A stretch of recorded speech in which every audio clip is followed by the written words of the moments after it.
Daytime fades tonight in the Windy City, ushering in a second race of the season for the Area Cup Series. From the salty breeze of Daytona Beach to the suburbs of the city of Chicago, the Area Cup Series makes the trek to Joliet, Illinois for a 140-lap race. Hi everybody, Kyle Heyer, joined by Finney DeCuna and Hunter Sleppy for the second race of the Area Cup Series season.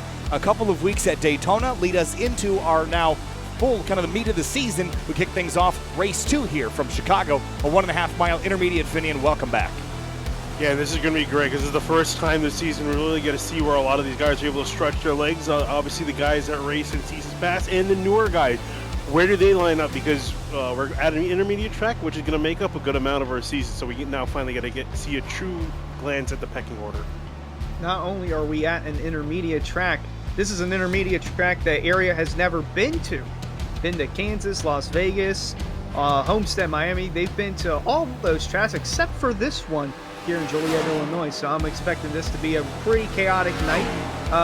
By chaotic, I mean solid racing. There were a couple of test races here, kind of like what you're seeing on the screen right now. Solid 2-wide and sometimes even 3-wide action through these tight corners. Certainly a lot to look forward to. This racetrack, relatively new, constructed in 2001.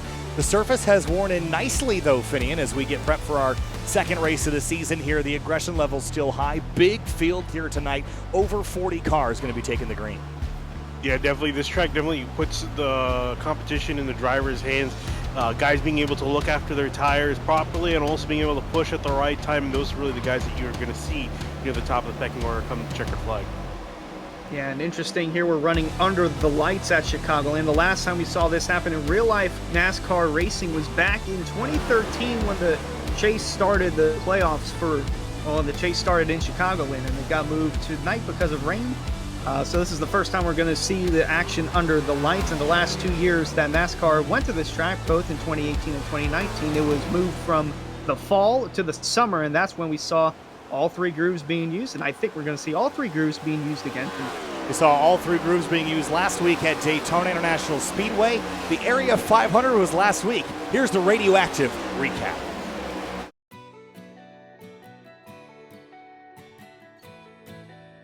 Here on the Florida coast, it's new drivers, new cars, and a new season, but a historic racetrack. 100-lap race here for the Area 500. Kyle Heyer joined by Hunter Sleppy and Finney DeCuna. We got to get some good points tonight. It's Daytona. Crashes are going to happen. Hopefully we can start off strong tonight and then lead just a successful season altogether. It should be a good show tonight for sure. It's time to go racing, time to kick off a new season. On Monday nights, the Area Cup Series is green, and we are racing at the World Center of Racing, Daytona.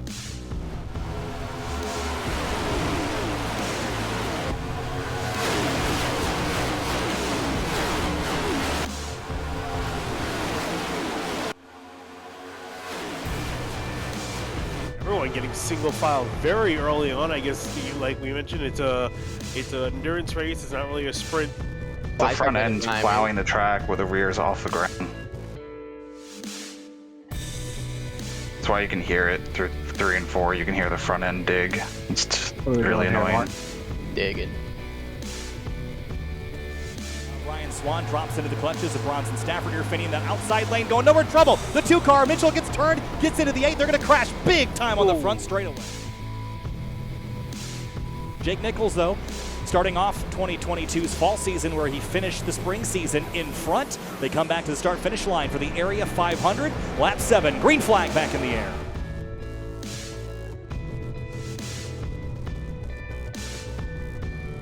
Yeah, the side draft was key. I'm almost clear of them still getting side drafted like a mother.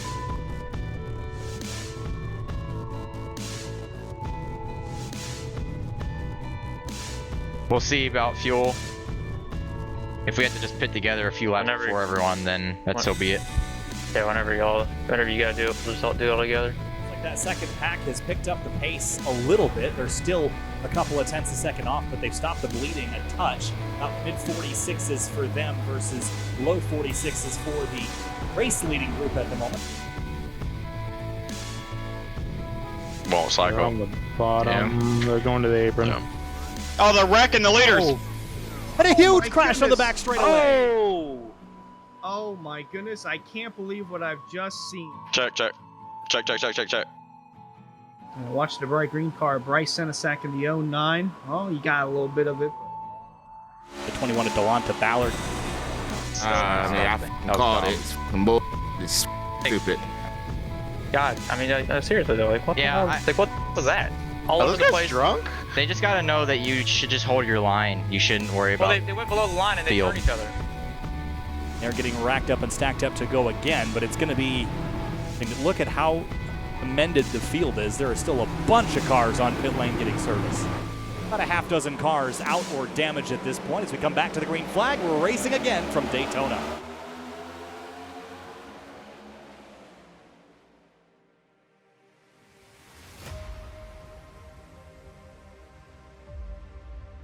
The 91 with a big shove from Jordan Martin retakes the lead.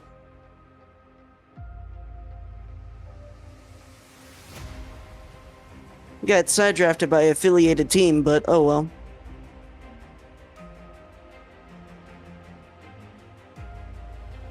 Coming up through the trial now on lap 42. Oh wow, you guys got a big runoff for.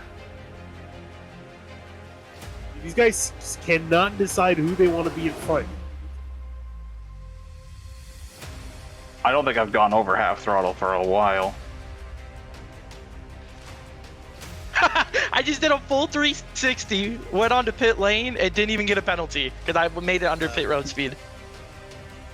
Pit stops are coming. Here comes a 09 to Senesac. He's going to bring more with him. Yeah, we don't know when we're pitting, so if that's why you're in here, yeah, we don't know.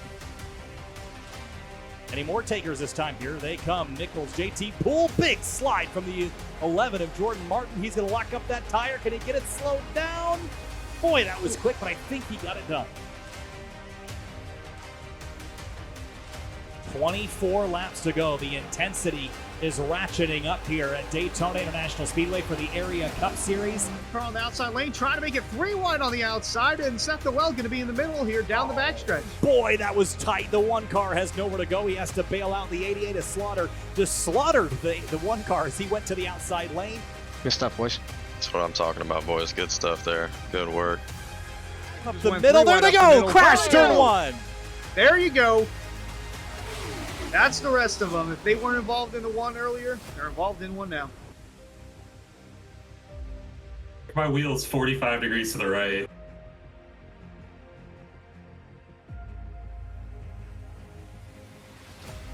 Green flag here. 12 laps to go from Daytona.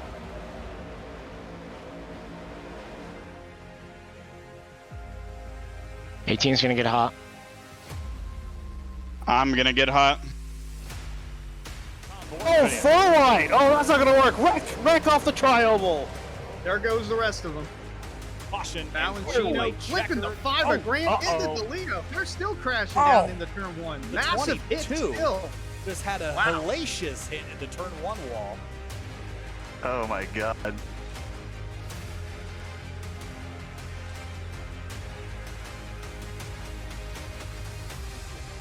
Left, right, left. Whoa, just barely made it through. Scene out of cars. Let's reset things here. We're now in overtime here. We're in a green-white checkered scenario. This is our one attempt. Should we get another caution flag, the race is over at the time of caution. If we get back to the white flag, checkered flag will end the race, and it'll be a race back of attrition. Whoever gets back to the line first will win. It's about to get crazy. Really, really crazy. Let's see if we can get to the white here, boys. 3, 2, 1.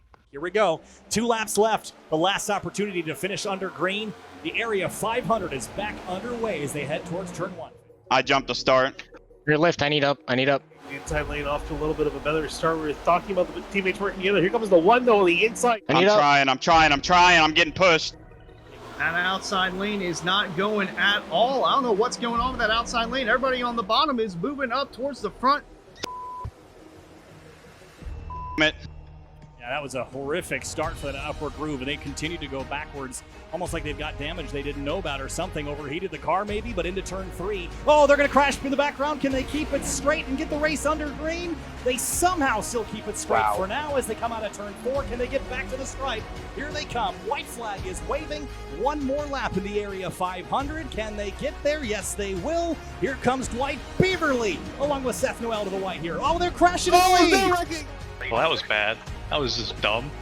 Vector to the lead. The 28 of Vector is leading the area 500 on the last lap, heading into turn 1 with Ryan Hart behind pushing. All right, run's coming low, Travis. Block it. Poseidon fighting, they're going to crash. There goes the 3 car as well. It's a 2-man race to the end. Alex Weaver and Travis Beckner, they have not been up front all night long. Weaver trying to run down the 28.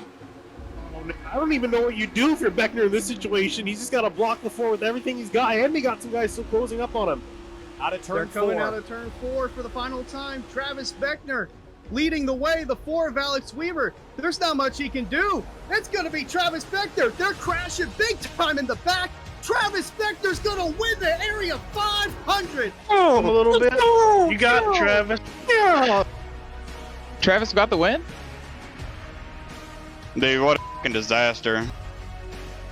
He restarted 9th, coming to the green-white checkered, and he comes through as the victor in the first race of the Area Cup Series Season 3. Yeah.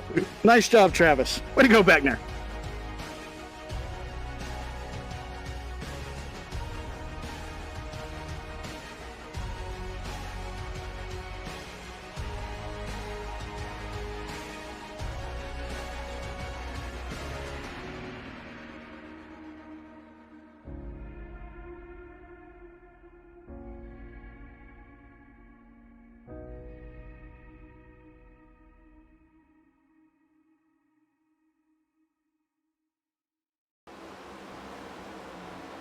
Back live from Chicagoland Speedway for Area Cup Series round number 2. You saw all the drama last week at Daytona, Finian. Lots of drama there, lots of late race moves, big crashes, but this week we're kind of going back to more of a traditional race at these intermediate speedway tracks, though, with this Gen 7 car. Who knows if it's going to look like we expect it to. Yeah, and this is going to be a really big reset for a lot of these guys, you know, just frame of mindset. Obviously, you go from super speedways where you have your foot flat most of the time to this where you have to make sure where you got to now worry about tire management, fuel strategy, and just taking the normal course of race. And you know, for a lot of guys, it's going to be bread and butter. Some of these other guys are going to have to adjust it, especially considering they're with new teams. Some of these guys are new teams and with a completely different field. Yeah, this is gonna be interesting to see who shines the brightest out here underneath the lights. And real quick, just want to give a big thanks once again to Jacob Bell for putting that video together, and to the 4th member of our production team, Eric Weiland, for getting the clips there for Radioactive. That was such a joy to watch those 9 or 10 minutes recapping the Area 500. Boy, I'm still shocked as to how that unfolded last week. Yeah, I know it didn't make the final cut. But I was like, hey, keep an eye on Travis Beckner. He might put himself in a position to win. And what do you know? He put himself in a position to win. I have to also kind of recap there, Hunter, about how hard I know Jacob worked on putting that together. Finian and I did a couple videos similar to this way back with the Fuel Series in 2018. And man, they took hours and hours and hours of work to do. And so Eric and Jacob, nice work on that. Head into qualifying here. Have a look at Ricky Springer, the number 18, but the 28 of Travis Beckner, last week's winner, has not yet taken to the racetrack here for qualifying, but it's all going to happen very quickly, Finian, in qualifying here. This is kind of a little bit less of a nuanced qualifying than Daytona. This is about how well you can put this car around this racetrack. Yeah, it's going to be a lot more technical, obviously, with Daytona. You know, a little bit of, just kind of hoping and praying you can find those extra thousandths of a second. Now, these guys are fighting down for tenths and hundredths of a second in some cases. It's just all about making sure you nail that line, you get on the throttle just right, you get off of it just right to make sure you make the corner properly and just keeping your line consistent and quick. As the times move around all over the left side of the screen, over on the right side in your Twitch chat is the poll question for tonight. How many drivers will finish on the lead lap? The over-under is 18.5. You can bet with exclamation point bet and then the word over or under, and wager as many as 10 channel points all the way up to 1,000 channel points. There goes the 84 down into turn number 1. And at the top of the board right now is the 24 of Michael Curran in 4. Ed Robertson, 2nd place. Chris Rabel, 3rd. Delonte Ballard, 4th. Garrett Grant in 5th. And Jacob Bell is about to roll. Brandon Key is now rolling down the back straightaway in the number 95. He was taken out early in the race last week.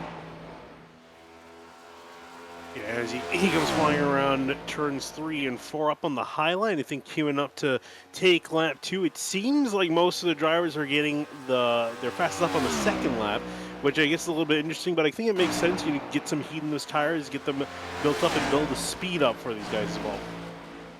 Yeah, kind of different from what we saw at Daytona last week, where it's all wide open. This, you do have to let off the throttle a little bit here with the way the next-gen car is at these 1.5 miles, but it's still pretty fast speeds all the way throughout the corner.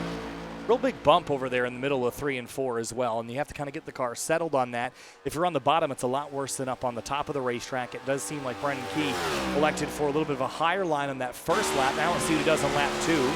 Middle of the road through the entry in the corner, then drops to the bottom lane, but turns 3 and 4, Finney, and this is where we're going to see different lane choice. Key gets right up against that curved back straightaway wall at the exit of turn 2. Yeah, great to see where he goes. I've seen some guys just run a little bit in the middle, but looks like he's diving all the way down low to that white line. You don't want to clip the apron, though. That'll shoot you flying up the track. You just want to stay straddling it, and as it comes down hard onto the apron and across the line for the 95, it's going to put him, let's see, 30.7 up at a 10th. Yeah, that backstretch wall, I think, is going to be a much bigger factor than what people initially make out for it to be. I mean, I know it's completely covered in the brand orange sponsorship over there, but you don't get a sense of how close you're getting to that wall until it's too little too late. Yeah, again, it's one of those things that I find is a challenge if you're deep in traffic. It can be hard to see where you're going, quite frankly. If you've got to, your nose up against someone's rear bumper and you're just driving down the straightaway, it's really easy to just nudge the wall with the right front of the car. And then turn 3, obviously, it comes up on you pretty quick because that wall starts curving in even tighter, and it can really spook you. It doesn't have the same kind of sight lines and sight points that you would have at a typical racetrack. Yeah, and qualifying just about wrapping up here with 5 minutes to go. Still got a decent amount of guys that have not put down a time. I guess guys waiting till the end of qualifying. And, unlike Daytona where you can think, qualifying, you may want to, you may not want to. You're going to definitely want to qualify here. I don't know about you, but I do not want to be starting behind all the other guys. Well, speaking of Daytona, here's last week's winner, the Area 500 winner, Travis Beckner, looking to dethrone last week's Truck Series winner at Daytona, Ryan Hart. He's currently got the quickest time at a 30.59. We'll see what Travis Beckner can do here on the oval. Well, we know he's good at super speedways, there's no doubt about it, but how he does on the ovals, that's another story. We all know that he's a road course ringer as well, so this will be a true test to the 28 car. Jake Nichols up to 3rd place, Gabriel Ellison into 10th as Beckner heads down towards turn number 1, right up against this wall, 180 miles an hour into turn 1. Kind of arced down from the top of the racetrack to the bottom at 3 and 4 to get this run on the front stretch. Now he's going to carry it down the back straight here and try to go to the top of the board. But a pretty slow first lap here, Finney. We'll see what he can do on the second lap and see if he can get up inside the top 10. Yeah, we'll see. It's going to, like you mentioned, he's going to have to try to find a way to make up some time. We've seen that second lap be a little bit quicker for Beckner. Will that be the case? Sitting currently outside the top 30. Will this be enough to put him back in, only up to 19th? Yeah, we still have a few more guys that are going to qualify, so I'm not even sure if he's going to be able to start at the top 20, depending on where the rest of the field ends up. And there's Alex Weaver in the 4, the runner-up from last week's Area 500 as well. He set himself up in a good position, just like Travis, but all his help wrecked each other at the very end, and it was just a 2-horse race. Not much that Weaver could do in the 4. Currently 27th quickest here. We'll see what he does with that number 4 car on the second lap. On the bottom of the racetrack in 3 and 4. This is his final qualifying lap effort. And needs a 30.595 or better. It's only a 30.7. That will put him up into 9th place. Not a bad lap at all. Before we get too deep into the race, we'd like to have you check out the Area iRacing Twitch channel. Fans, be sure to subscribe to the Area iRacing Twitch channel. For only $5 a month, you can watch all Area broadcasts commercial free. You can also use new Area iRacing emotes in the chat. You can earn double channel points as a subscriber, which you can use to redeem for free merchandise on the Area iRacing Twitch channel.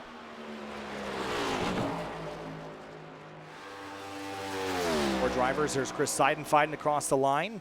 And Seiden, that was lap number 1. to the high side at the exit, really tightening the wall out of 2 there, Finian. Yeah, getting really close to that wall. I mean, hey, you pay for the racetrack and you use all the racetrack. The key thing, though, you want to make sure you don't obviously want to tap the wall or even hit the wall. Even the 0x will take away your time as the 45 goes way high up the track, almost hitting the wall off of turn 4. He's going to come back down onto the apron, and that's not going to be good for the 45 car. Yeah, did mention that the wall on the backstretch kind of just jumps out at you, and saw that car carry up the racetrack over there in the middle of 3 and 4. So obviously the 45 is sign fine. Gonna have a little bit of a rough night to start out. And looking over in the Twitch chat, Coop Racing, aka Carter Coop, a driver of Area iRacing, just gifted 5 subs in the chat. Thank you, Mr. Coop. Gaioli working his way around the racetrack, and we talked briefly earlier about how it's a pretty good night here in Joliet, Illinois, but more with weather on pit lane is Eric Wineland. Hey Kyle, so down here on pit road, the conditions tonight, pristine for gripped up racing. We got a cool 66 degrees in the air temps. Track is 68 tonight. Winds non-existent, just about 2 miles per hour, kind of teetering. That's about the max I've seen here over qualifying through these 10 minutes. No fog, of course, to worry about, so these guys just have gripped up racing. The track is going to be wild. It should spread out. I expect the guys to start to use the high lane after about 10, 15 laps on the tires. We'll see that they work out. Fall off through practice was pretty consistent after about 15 laps, losing about a second. So we'll see how things go tonight. But obviously, cool temperatures. Lap 2, as you guys noted, was the money lap for qualifying for pretty much every single driver on the grid. No wind in the Windy City, Finian, go ahead. No, sorry, I just wanted to mention something real quick. I was just looking through. Bronson Stafford, the only guy not actually qualifying, and it's not from lack of trying. He did go out there, put 2 laps down, but ended up tagging the wall both times. He was fast. He was up to 10th in practice. I would have imagined his pace is probably somewhere similar around there. So he's going to have a long night ahead, starting dead last in 42nd. And looking back at the previous history of 1.5 miles from Season 2, 3 out of the 4 races were won by Jake Nichols. And the only other driver to win at 1.5 miles was David Weishart, in which Jake Nichols ended up finishing second in that race. So it seems like Weishart's going to be starting from around midfield. Jake Nichols going to be inside the top 10. We might see a new winner on 1.5 miles for the first time in over a season. New winners, new season, lots of new things coming in, but the big field is one of them. Over 40 cars going to be taking the green flag here in just a moment. As we head down to the racetrack, we don't have a whole lot of time to get through the starting grid because there are so many cars and only one pace lap. So let's, in just a moment, we'll head down to the grid and start rolling through them as quickly as we can. Finian, you and I will roll on through this. We get set to go racing here. We've got the warm-up period second, but as soon as that is complete, we'll go through the starting lineup. And Finian, real quick, predictions on tonight. Anybody that strikes your fancy in the lineup here? Oh, it's gonna be really tough to call here. I'm looking at the starting lineup right now, just trying to see if I can find someone I want to put my money on. I'm gonna put it on an old name, Brian Chambliss. He's looking pretty good, was pretty quick in practice, pretty quick in qualifying both times inside the top 10. So I'm gonna pick Chambliss winning tonight. Hunter, anything for you? Any picks that maybe you want to roll with? You're gonna go with last week's winner, Beckner, or somebody else? I'm going to go with the 70 of Alan Balancino. I don't know why. I just feel like he has the itch tonight to get it done more than the rest of the field. All right, I'm going to go with the 33 of David Weishart. I think I really like how he carried himself last week in the race. I think he's going to do really, really well tonight. We'll see how it all wraps up here in just a moment. Time to roll through your starting lineup here from Chicagoland Speedway as we get set to go racing for 140 laps. On row number 1, kicking things off, Ryan Hartz with the Roasted Gems Coffee grid here on the front row alongside Michael Curhan in the number 24, Finian. And moving back to row number 2 is going to be Bryce Senizek in the 09XM. Jake Nichols in the 91 is going to be rolling off in 4th. Row number 3 is going to be Ed Robertson in the number 64. Chris Rabel starts 6th in the number 29 car. Back in 7th, Delonte Ballard in the 21 car. Next to him, James Scioli in the 7 in 8th. 9th place, Brian Chambliss in the number 25 Chevrolet. He'll start alongside Jacob Bell in the number 77 Lodgebox Chevy. Back in behind them, Alex Weeder going to be starting on the inside in the 4 car. Next to him, 41 Tyler Nichols in 12th. 13th place, row number 7, Brandon Zimmerman in the number 20. Gabriel Ellison starts 14th in the number 27. Back in row 8, we find a pair of Chevy Camaros. David Weishart in the 33 on the inside. Next to him in the 5, Garrett Grant in 16th. 17th place will be Shane Abbey in the number 12. He'll be rolling off alongside Dom DeLeo in the number 22 and 18th. Back in 19th, Ray Slade's in the 8 car. Next to him is Seth Noel in 20th, rounding out your top 20. 21st place, Danny Ware, the number 00. Brennan Key starts 22nd in the number 95. 23rd, you find Matthew Bell in the 9. Travis Backner next to him, last week's winner in the 28. 25th place, Michael Sturgill, the number 17. Tom Bourne starts 26th, the number 16. Ryan Swan's going to be rolling off in 27th. Next to him, Andrew Player in the 13 and 28th. 29th place, we Dwight Beaverly in the 01. Douglas Newbegin starts 30th, the number 71. Ricky Springs will be rolling off in 31st. Next to him, 32nd, Greg Mitchell in the 2. 33rd, Dwayne Culberson in the number 81. Cosman, oh boy, I want to try. Yoda Shiwu in the number 84 starts 34th. Back at 35th, Jonathan Cogswell in the 26th. Next to him, Mark Patterson in the 36th. 37th will be Aaron Smith in the number 72, and 38th, the number 66 of Brandon 6. And for the third, you have Chris Seidenfeiden, and next to him, Alan Ballacino in the 70, and then your last row, Jeff Ryan and Bronson Stafford rounding out your big field of 42 cars. Big field. Time to go racing for the second time this season in the Area Cup Series. Kyle Heyer, Vinny DeCuna, and Hunter Sleppy bringing you the action. Green flag is out, and we are racing in the Windy City.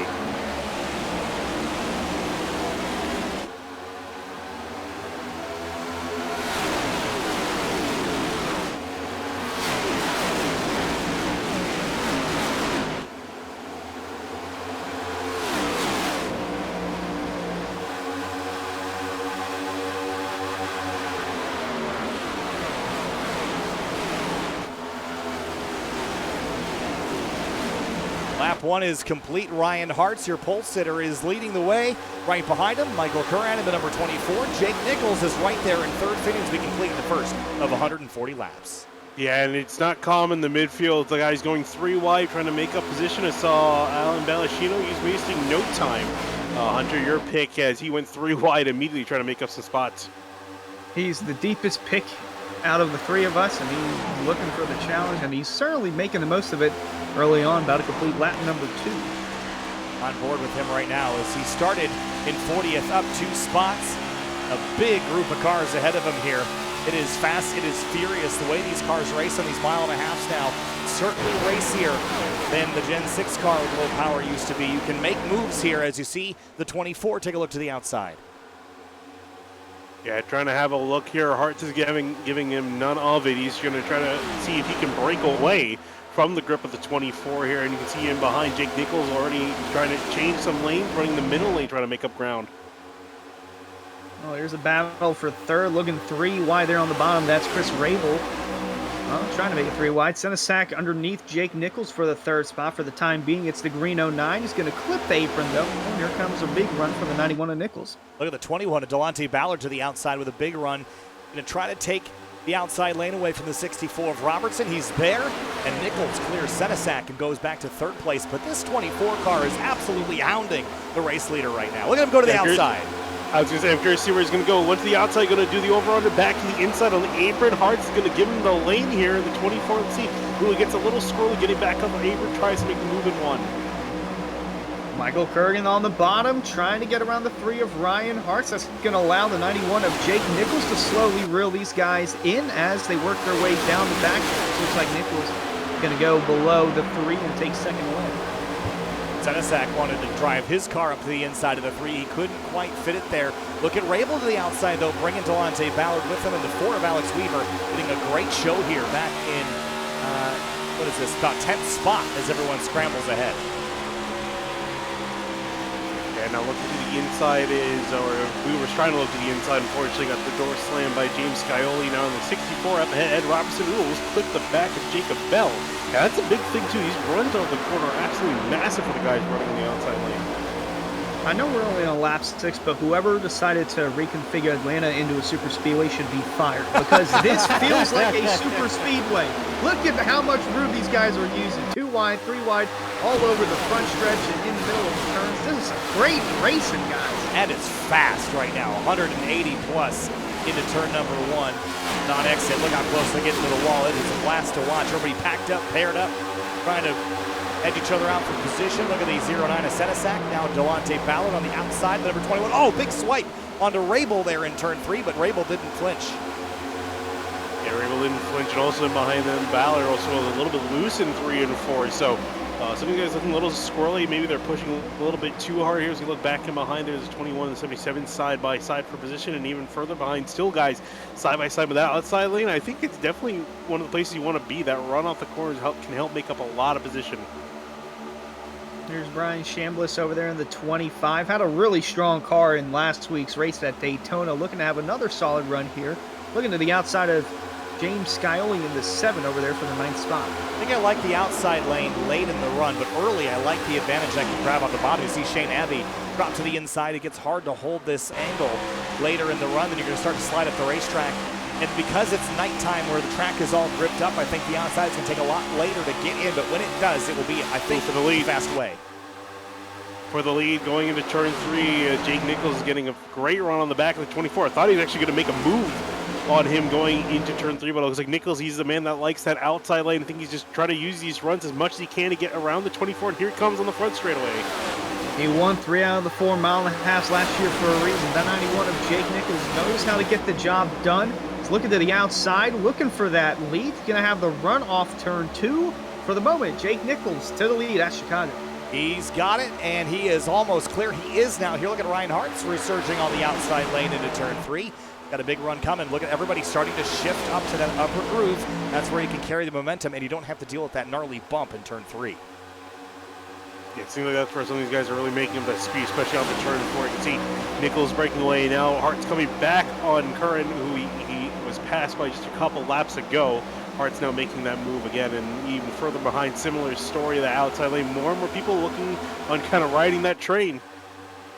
Yeah, it really is starting to feel more like a super speedway race because you have so many cars on the outside, and that's where the momentum is. And that's being led by purple and white car. Couldn't quite tell who it was. Looks like someone made contact with the wall up there.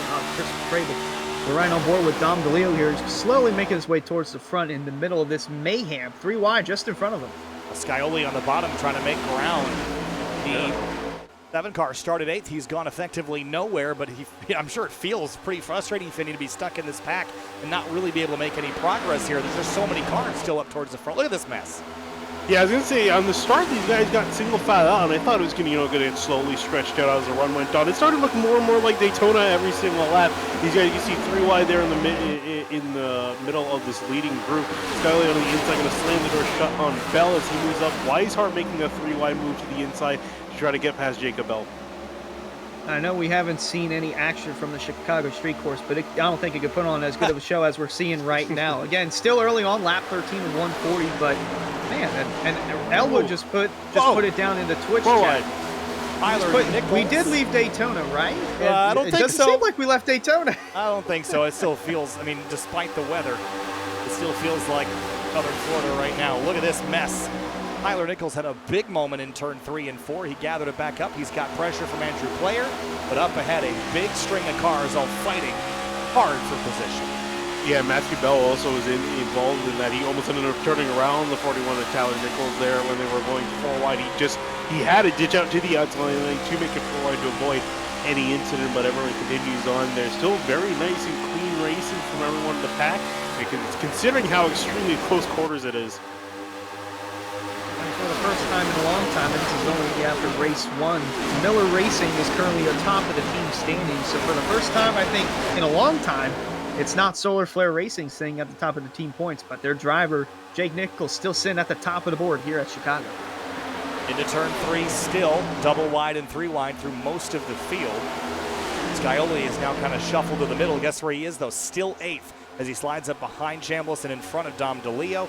There is Michael Curran in the number 24. He's dropped down to 7th now as Chris Rabel has driven up to 2nd place around the outside of Hartz. And he's going to bring Delonte Ballard with him as DeLeo looks high. Yeah, as we're approaching the halfway point in this run, expecting these guys to go about 40 some odd laps. With Curran, you're starting to start to see some of the guys that maybe have pushed their stuff a little bit too hard early on in the run. They're going to be slowly slipping on back. All the guys saving just a little bit more. They're looking a little bit better and now starting to make up some ground.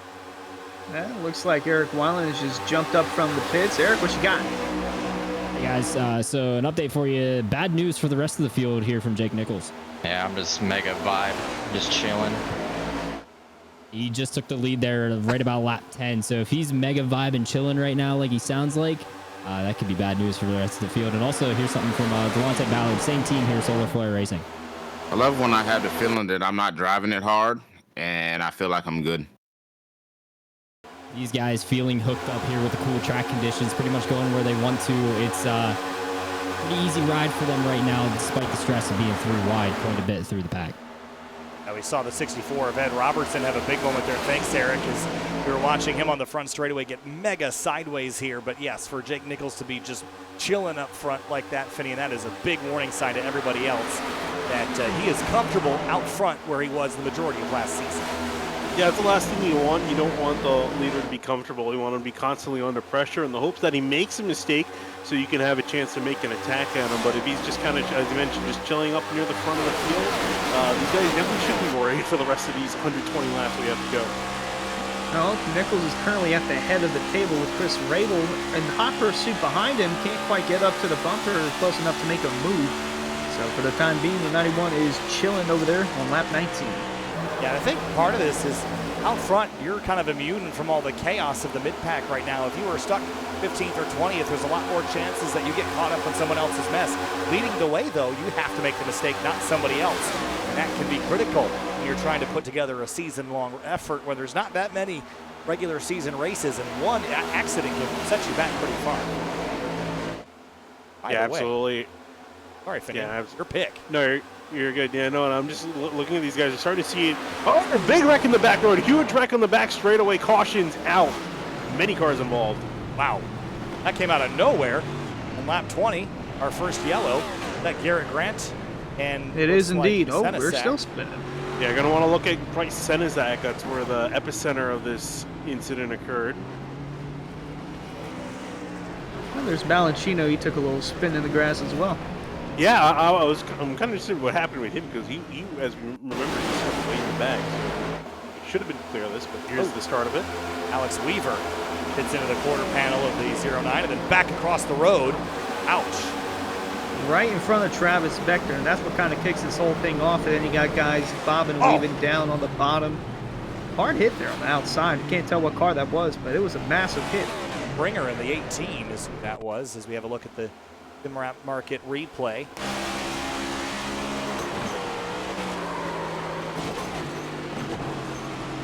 Yeah, I think this initial hit, it just broke the handling on the right side and just completely lost control and back into the wall he went. Great looking car, but it's a shame they got caught up in this crash, and then 5 of Garrett Grant saw him go for a wild spin. That's all happened in front of him. He just went to the inside and lost it under braking. Back side and side. Wow, look at the 61 sail through there. Bronson Stafford with a huge head of steam. Hey, I said it last week. Remember the name, Bronson Stafford. Watch this. Eric Wineland's got an update while we're watching Stafford. You guys, everybody coming down pit road this time down. This is going to put them in a window to make it on one more stop in terms of fuel. The top end of the fuel window tonight was expected to be close to 60 laps, and we're at 119 to go as they cross the line. Everybody, 4 tires and fuel and damage fix for the guys involved in this incident. Right, well, thanks, Eric. As Stafford really saw the East Park there, Finney, and just drove through everybody. As Seidenfeiden leading this race right now, but did not come to pit lane just yet. Jake Nichols will pick up the lead again once Seidenfeiden pits and puts us in that window, as Eric said, to get one more pit stop. Finney, that simplifies this race a lot, I think. No, it definitely does, and I'm sure for a lot of these guys, it depends really if they're planning on breaking this into 3 separate parts. I think it's going to be a hindrance for the guys that were trying to see if they can get this down on one stop only. It makes it a lot easier planning wise. But you got to see what guys have planned pit strategy wise with it just being around on the dot 60 laps. The issue really is that now you're going to have to go those full 60 laps. Before it was looking like you may have to go, around 40, 50 laps before you had a pit if you're going to break it up to nice 3 equal stints. Now you got to push that full 60 laps. It's a lot of tire saving. Yeah, we saw a good bit of people moving towards the front and then some falling to the back, like we saw there with the 09 of Senizak. He qualified in the 2nd row, and then he just faded ever since the drop of the green flag and unfortunately got caught up in that wreck. Vinny, your pick to win this race was Brian Chambliss, and he has had a really good start. to the night, 9th to 2nd, and he did all this organically before the caution flag came out. Now he rides right behind Jake Nichols. Could this 25 car potentially be the one to watch? And we'll see. We know, remember from the Outsiders Racing League, and for people that have been watching CMT for a while, you know that Brian Chambers, he's been pretty good. He's competed with some of the best in that series, and those guys were very talented. So it's not too surprising this 25 in here running so well in the top 10 and potentially looking like he's knocking at the door of the 914 race. We'll not see again. It's still early days in this race, only on lap 2340, but like you said, my pick's doing pretty good, and I'm going to keep rooting him on to see just so I can be right. Yeah, well, Alan Balancino, he likes to give himself a little more of a challenge there. That's why he went in the grass. He's like, you know what? This is a little bit too easy. I'm just going to go ahead. I'm going to sit on pit road, too, while at it. Yeah, he got some pretty decent right side damage. He ended up hitting Senizak right as that wreck was ending. He came flying through. He thought it was clear, and then unfortunately Senizak came across him in the front. Coward. Meditations. Free inside, Kyle. Sorry. Anyway. Well, it was fun while it lasted. All right, going to restart here on lap number 25. And Eric Wineland, sounds like he might have gotten some audio of that accident. Eric, what you got? Hey guys, a couple pieces of radio here. Let's go first from Alex Weaver, who tagged, who was in the 4 car that tagged Bryce Senizak. Yeah, I don't know. Definitely make contact with him though.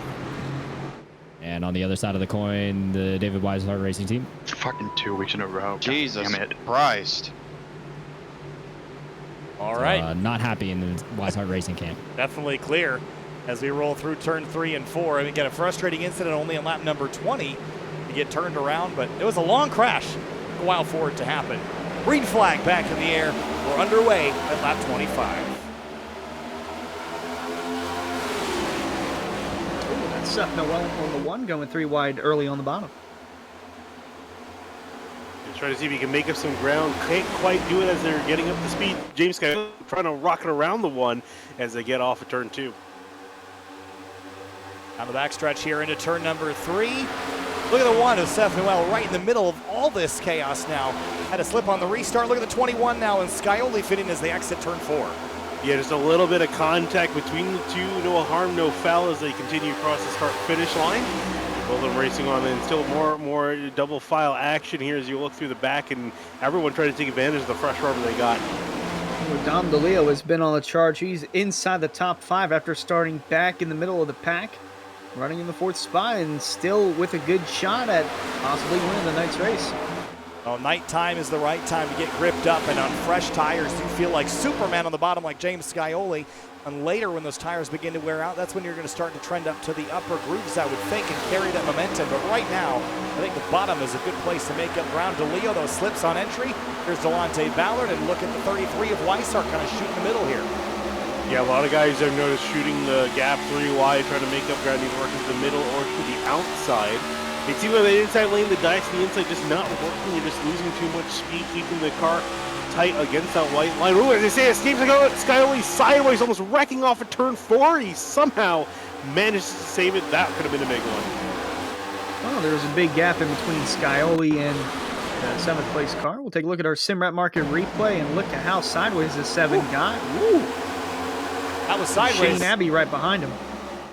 Certainly sideways. Look at Rafe Slate now. He's got an angry swarm behind him. There's a little bit of a gap ahead of Scioli now as it's separated the front 7. We're now kind of free to race amongst themselves. Here comes Weishart though in the 33. Another driver that started outside of the top 15. And look at now, Hart's to the bottom as Chambliss tries to gain a spot back after losing this position a few laps ago. Yeah, Hart's got around him, and now Chambliss making ground up and almost making ground up to the top lane. Going to rocket around to the outside of the 91. It's going to be a drag race down the back straightaway. Let's see if he can get it. Donnie's going to have the advantage heading off into 3, but can he maintain it? Oh, he's going to have a solid chance at passing the 91 of Jake Nichols here off turn 4. Nichols, he's still up there. Going to be door-to-door at the line, but that's on by. Get to the 25 of Chambliss. Ryan Hart sees an opportunity here. Which lane do you go with? Which lane do you pick? The reigning champ or the 25? Look at the run Chambliss gets on the high side, and he is gone at the exit of turn 2, Finian, as this big-time stack up for 4th place behind him. Yeah, I mean, everyone's been kind of migrating to the middle and top lane over the course of the last run. With the tires wearing out, I'm just kind of surprised this early on in this second run, we're already seeing guys are just aiming for the top lane immediately. I think they're just realizing it's just worth it a lot more to get those runs off the corner. It's very easy to pass and also makes it a lot easier to defend up there. Well, Delonte Ballard had a nice run that last time by, but now he's caught in a 3-wide situation with the 33 of Weissart and the 3 of Hearts, although this time by he gets the run off the corner, and right behind him, Chris Rabel looking to give a little momentum push to the 21. Well, we are cooking up a disaster again here with how much movement we're seeing mid-corner and on exit. It is just too busy to have this go clean for another 110 laps. I just don't think that's going to happen, but so far so good. Look at the 33 up to 3rd place now as everybody is fighting for scraps just outside of the top 5 and at the bottom half of the top 10. The Leo's charge is beginning to fade now as he drops into the clutches of Abby and Scioli. Yeah, some guys really just not getting a good restart in. I think they're just not able to adapt getting back to the fresh tires. Some guys who I think were saving some of this stuff, they found now is a good opportunity to pounce and move themselves up the orders. And now we're starting to see a little bit more aggression than what we saw on the initial start of the race. And Shane Abbey in the 12 having another solid night. Teammate of Alex Weaver and Matthew Bell for IRLC Motorsports. Finished in the Daytona 500 in their Area 500 at Daytona in their first ever area event. So a solid showing there from the IRLC Motorsports guys. As the 24 of Michael Curran passes the winner from last week, Travis Beckner, on these rolling the top. Good battle happening all throughout the top 20 at the moment. As we go back up to the battle for the lead, it looks like Nichols has lost 2nd place to David Weishart. Update from pit lane, the 1881 6609 still sitting there with crash damage and still repairing as it stands. Yeah, Fort Jory lost some pretty solid cars early on in that first drive. I also want to just point out too, we're looking at the battle for 2nd place. You know, you can see right there in frame, look at the lead that Brian Chambliss has the rest of the field. We didn't see in that first one, no one was able to really escape the clutches of the pack. But to Brian Chambliss, he was able to not only escape the clutches, but start to break away slowly. I'm sure he's going to try to drive away as fast as possible before you guys can draft back up to him. You think he's using up too much of his tires? I mean, he's not going to go anywhere with how big of a pack they have. And 33 of Weissart already starting to close the gap in just a little bit. I'd say so. I think you typically see in these next-gen cars, if someone fires out of the box really fast on a run, they typically kind of fall back to the clutches of the field behind them. Have to really pace yourself here. I think what Brian Chambliss has going for him, though, is he's had pace already tonight. And you might be expecting more yellow flags, so why not lead some laps now, get it under your belt, and at least have a shot of being out front if and when there are cautions. Even if you fall into the field, you're not going to fall outside of the top 10. We're not seeing fall off that significant tonight, maybe in the 1.5 to 2 second range. But this isn't like we're racing at Atlanta where we see 3-4 seconds of fall off that could put you in big trouble if you overexert yourself anyway. Yeah, I think that's definitely the key right there, is that it's a bit abrasive, but not too abrasive to the point where he's probably hurting himself. I think he is going to probably slowly fall into the clutch of the pack, but I don't think he's going to drop down the order like we see many drivers that do end up over and over here. So I think he might settle around the top 5, top 10 first. We'll see here as Weissart is starting to close that gap pretty significantly. So speaking of selling, most of the field is starting to settle out, although towards the back you got Rafe Slate and Dom DeLeo battling for the 7th spot. Now they're single file again, and 7 of Scioli is going to look to the outside. Noel in the 1 looking low. Seth Noel, part of Miller Racing, as mentioned. His teammate Travis Beckner won the Area 500 last week. Teammates of Garrett Grant and Andrew Player not too far outside in the top 10 as well.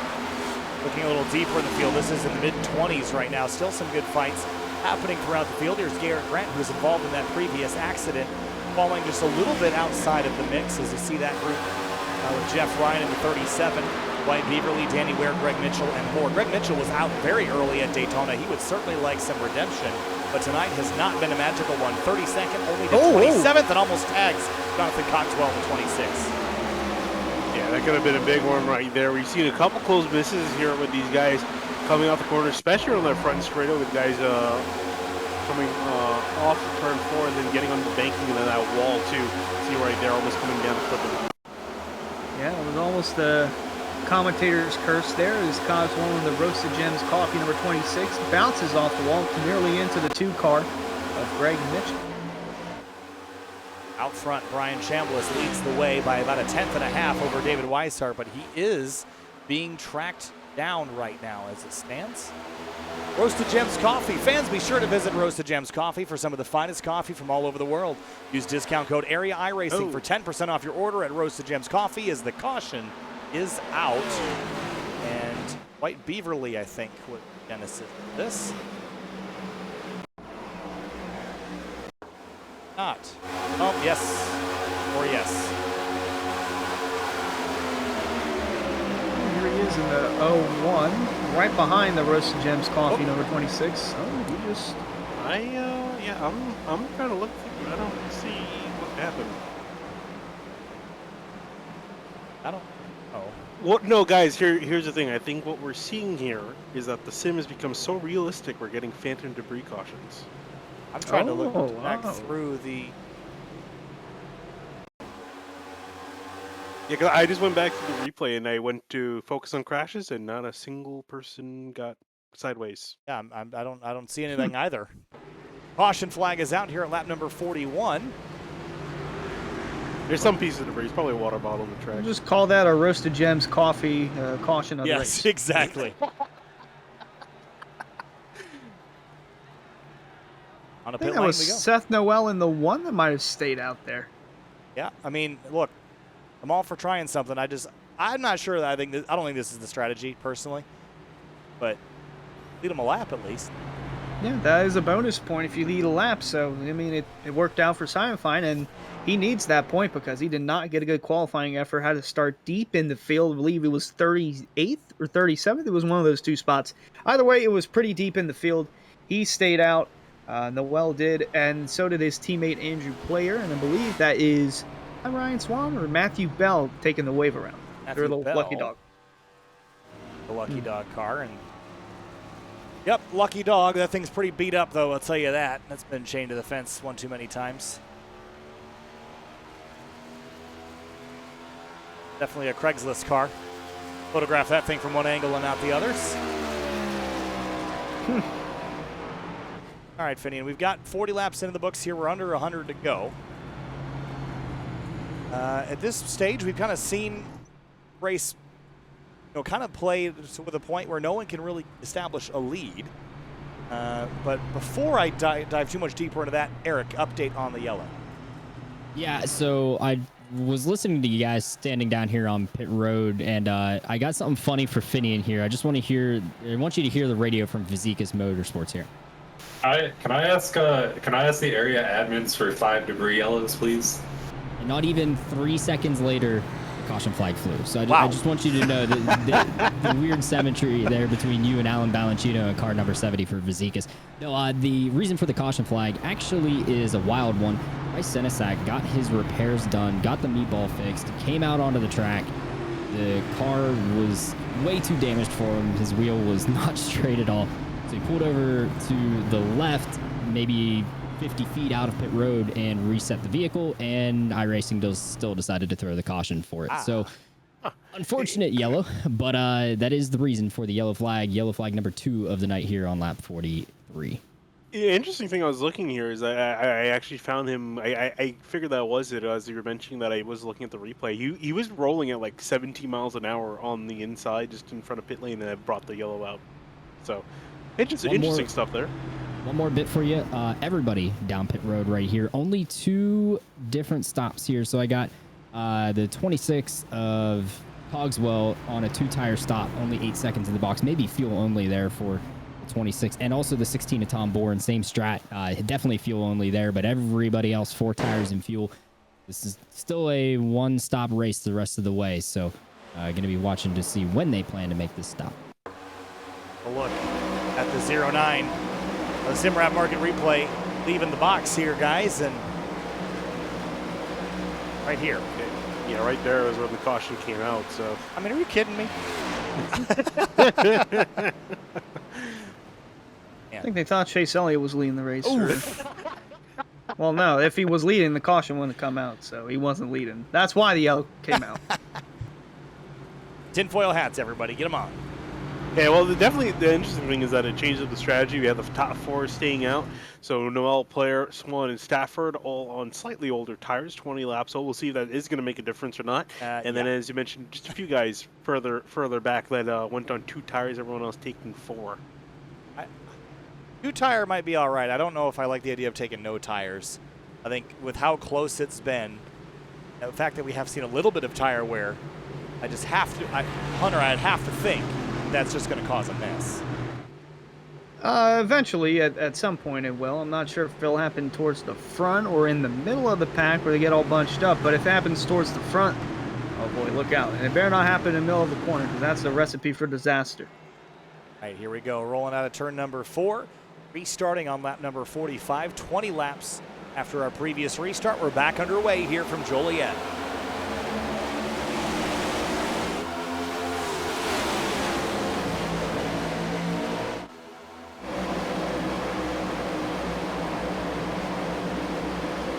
Already, 13 car is gone. 91 charging his way through. Look at this stack up on the backstretch here, though, as everybody tries to scatter around Andrew Player. Yeah, an absolute wild dasher to get through the guys on older tires. I was expecting it to be bad. Probably not this bad, as these guys are flying on through. Brian Chambliss trying to work his way on through. Now Weishart to his inside. Oh, man, we're like 5 wide here in the middle of the pack here, Hunter. Oh, that is not looking pretty at all. They're almost 4 wide going into the turn. There's Ronson and Stafford, once again, remember the name of the 61 car on the outside, trying to get out of the way of those with the better tires, because they are coming to the front in a hurry, and it's causing all sorts of chaos here. Jake Nichols 3 wide in the back of 5th. Yeah, this is the kind of thing that Jake Nichols doesn't want to be in the middle of right now, because his dominance really is gifted by his ability to be out front. If you're in the middle of the pack and in dangerous way here, Finney, you could easily get yourself caught up and turn a good race into a bad one very fast. Oh, absolutely, and it really is for these guys that have to decide whether they want to be safe at this race or they want to aggressively try to work their way around some of their competitors who are held up by some of these slower cars. Wow, that was close. Whatever car that was, the black and red car on the outside behind Chris Rabel now, that is Ryan Swan, actually. Okay. He nearly got into the wall there coming out of turn 2. He's falling back outside the top 10, out of harm's way, because there's still 3 wide in front of him and all the way on the apron. 3 wide, almost 4 again into turn 1. Let's keep trying it and tempt fate, boys. As we hit turn 1, Noel's going to drop backwards again. He was leading this race, what, a lap or 2 ago? Yeah, pretty much, and now already dropping through the order. So that was my prediction wrong. I thought it would be able to last a little bit longer than that, but it took pretty much no time at all before we started to see the guys who did pit working their way to the front. And we see top 2 breakaway, Weishart and Chambliss, as they are trying to fight for position with the lead. Shane Abbey towards the back, looking 3 wide as they are bumper to bumper for the lead going into turn 1. Brian Chambliss in the front, but on the inside, here comes David Weishart. Massive run down the back. Side by side for the lead here in the Area Cup Series, race 2 of the season. Battle for the lead here in the Windy City, and Weishart tastes the lead, and he's going to clear the 25 out of turn 4, and Weishart will lead his first lap of the night.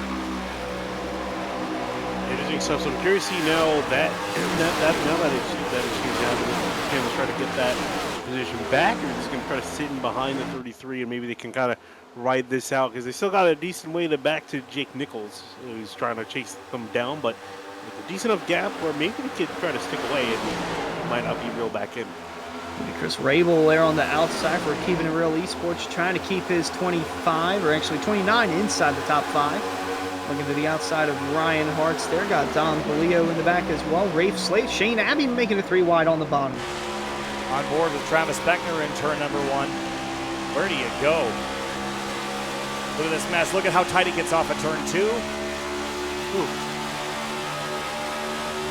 Almost had some contact there, and it really is a matter of where do you go. You have to kind of pick. Again, you're thinking it'll be a little bit more different from Daytona, but it's looking very similar in a lot of cases, especially with these restarts, how hectic they are. You have to pick and choose a lane, picking where you want to make your battles. Some of these guys choosing to go 3 wide, and the door closes up. You see Beckner backing out, deciding he wants no part of that. Doesn't want to get his car turned around. It's a wise decision there from Beckner. I applaud him for that, because 4 wide going into the corner would not have been fun. Might have been fun for about 2 seconds until they hit the wall. But yeah. I don't even think, does iRacing spotter calls even go to 4 wide fitting? I recall it famously only going to 3 and then being a problem. It still only goes to 3. After that, good luck. And this is just such a mess back here, Hunter, as we hit turns 1 and 2 again. 3 car of Hearts is in the thick of this right now, trying to find his way around Rafe Slate. Yeah, the outside lane is the way to go as Hearts gets the momentum push there from Rafe Slate. Beckner now going to move to the outside. Actually, Skyler looking to try and get a run off the corner, and he will be on the outside of Ryan Hearts here. It's going to be close. Whoa! Whoa! They make contact. That was wow, that could have been tight. really bad. Yeah, that was a lot of patience there by Skyler to lift off there, Finian out of turn number 4. He's going to try it again, though, go to the top. Yeah, and you're starting to see a lot less give and a lot more take from these guys who know they feel like they have the speed and they're just going to try to stick their car up there. And, you know, if anyone tries to beat the block, they're just going to force it and hope it works.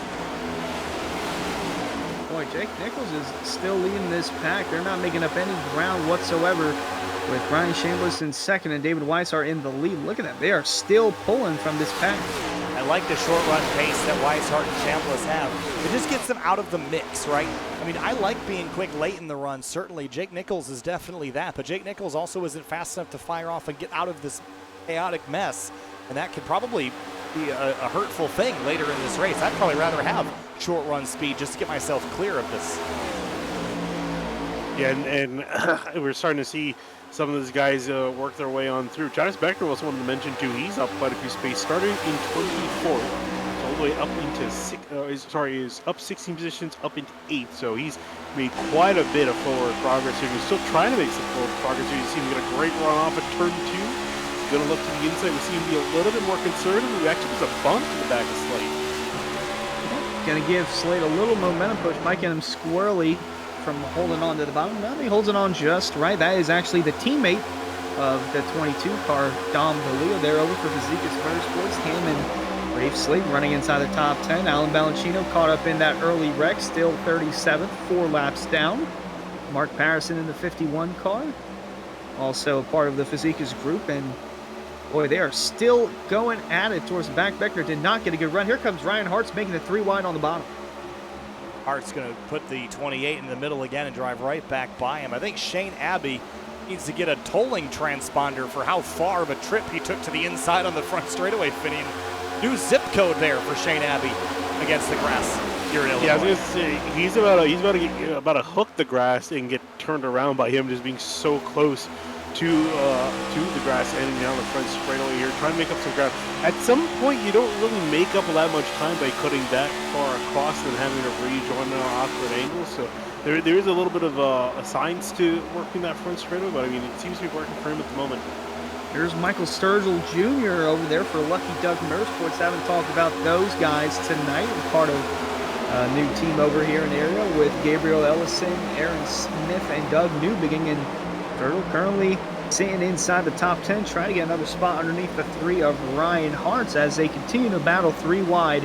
Behind them, there's Beckner, going to settle in now, and a pair of teammates from last Charter Racing, Brandon Key on the outside and Cosmo Yonoshiwu on the bottom. Into turn 3, 84 drops to the inside, the 95 on the outside. Short race for both of these drivers last week. They ended up with crash damage in the area 500. But ahead of them, beginning to single file back out, David Weishart has checked out. Chambliss is beginning to slip back towards Jake Nichols. But man, this 33 car, and what kind of genius would have picked him to win the race? Yeah, I don't know. We're still scientists are trying to figure out who the genius is. But we'll get back to you on that shortly. But no, he really has done a fantastic job. He's completely checked out from Chambliss, and they were just running nose to tail. You would think, following the coattails, you've seen some bit more action. This pack is really, I would be genuinely surprised if we don't get a wreck from this group, because at one point they were actually 4 wide with Abby. I saw we were talking about him going down to the grass. He went down to the grass on one occasion, came up almost 4 wide off of the corner heading into turn 1. That could have been disastrous here. Just trying to get a run down the back straightaway. Yep, Alex Weaver in the 4, still having a solid showing just outside the top 10, but with the way these guys are racing in front of him, it won't be a surprise if he gets back up in the top 10 shortly. Got Brandon Abbey trying to find all of his different zip codes in the Chicagoland area. Now he's going to stick to the top. An interesting strategy there. Haven't seen the 12 all the way up on the outside so far. Watch the speed climb here. Low to mid 160s in the slipstream here. Does he get to 190? Not quite. 187 on the back straightaway. A big speeds there. Wow, the 84 and 8. They might have touched into turn 3. And a little bit of a bobble off of Cosman as the exit turn number 4 now, but it's close quarters fitting. And as you mentioned, I don't really like how this looks. They've done a good job so far, but it could be a lot wilder. Yeah, it does look like it's starting to sort itself out for now. As I say, they started to file up again, but it is getting a little bit more calmer, which is what we expect once the tires start to wear. You can't quite go 2-3 wide as easy as you could in the beginning of the run, but you guys are still trying to make some moves here and there, and you still are able to make moves, especially working that outside lane. Boy, really spaced out here. 1.2 second gap between Weishart and Chambliss, and then about half a second between him and Jake Nichols.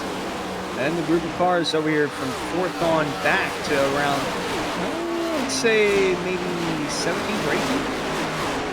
Yeah, let's see about that right now. It's, higher field essentially is still kind of covered by about 9 seconds from 1st to 25th. There's another group that Seth Noel is leading back here.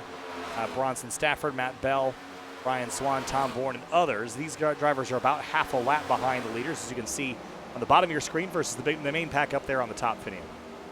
Yeah, I was actually just taking a look at that myself. So about half a lap between the leaders and the tail end of the field. And it's going to be interesting once the lap traffic starts to become a factor. If this race continues to go on green, which at the moment it seems like, well, if everyone keeps their head on their shoulders and doesn't make too crazy of a move. I'd say that racing 3 right there, poor position. I think that was Beckner, Abbey, and Sturgill going at it.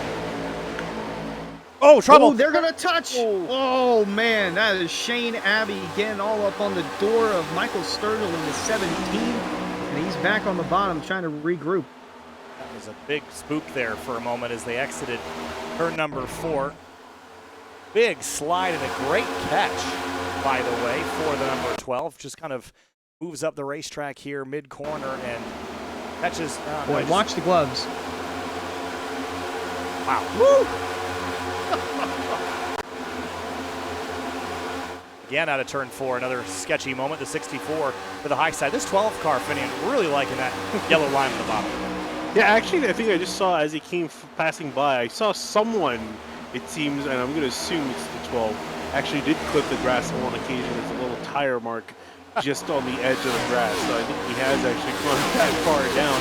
And I guess that's really his real estate down there. He's been the only one going that far, and for the most part, it's been working. Sometimes it's been hurting as you look at Rabel trying to make movements early here off turn 4.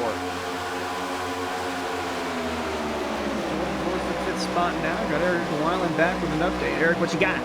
Hey, you guys just saw the wild moment there for Sturgill and company. Here it is, straight from the Lucky Dog Motorsport camp. So we've been having a lot of fun tonight. Oh my God, he's all over the place. What are they doing? They're 4! So those guys up there are having a ton of fun, but at the same time, Sturgill and company, actually specifically Brandon Zimmerman, was not happy that they were 4 wide just a couple laps ago. Meanwhile, this is David Weishart and company out front. How's clean air up there, David? Oh, clean air is fantastic. I feel like I'm burning my stuff off, though.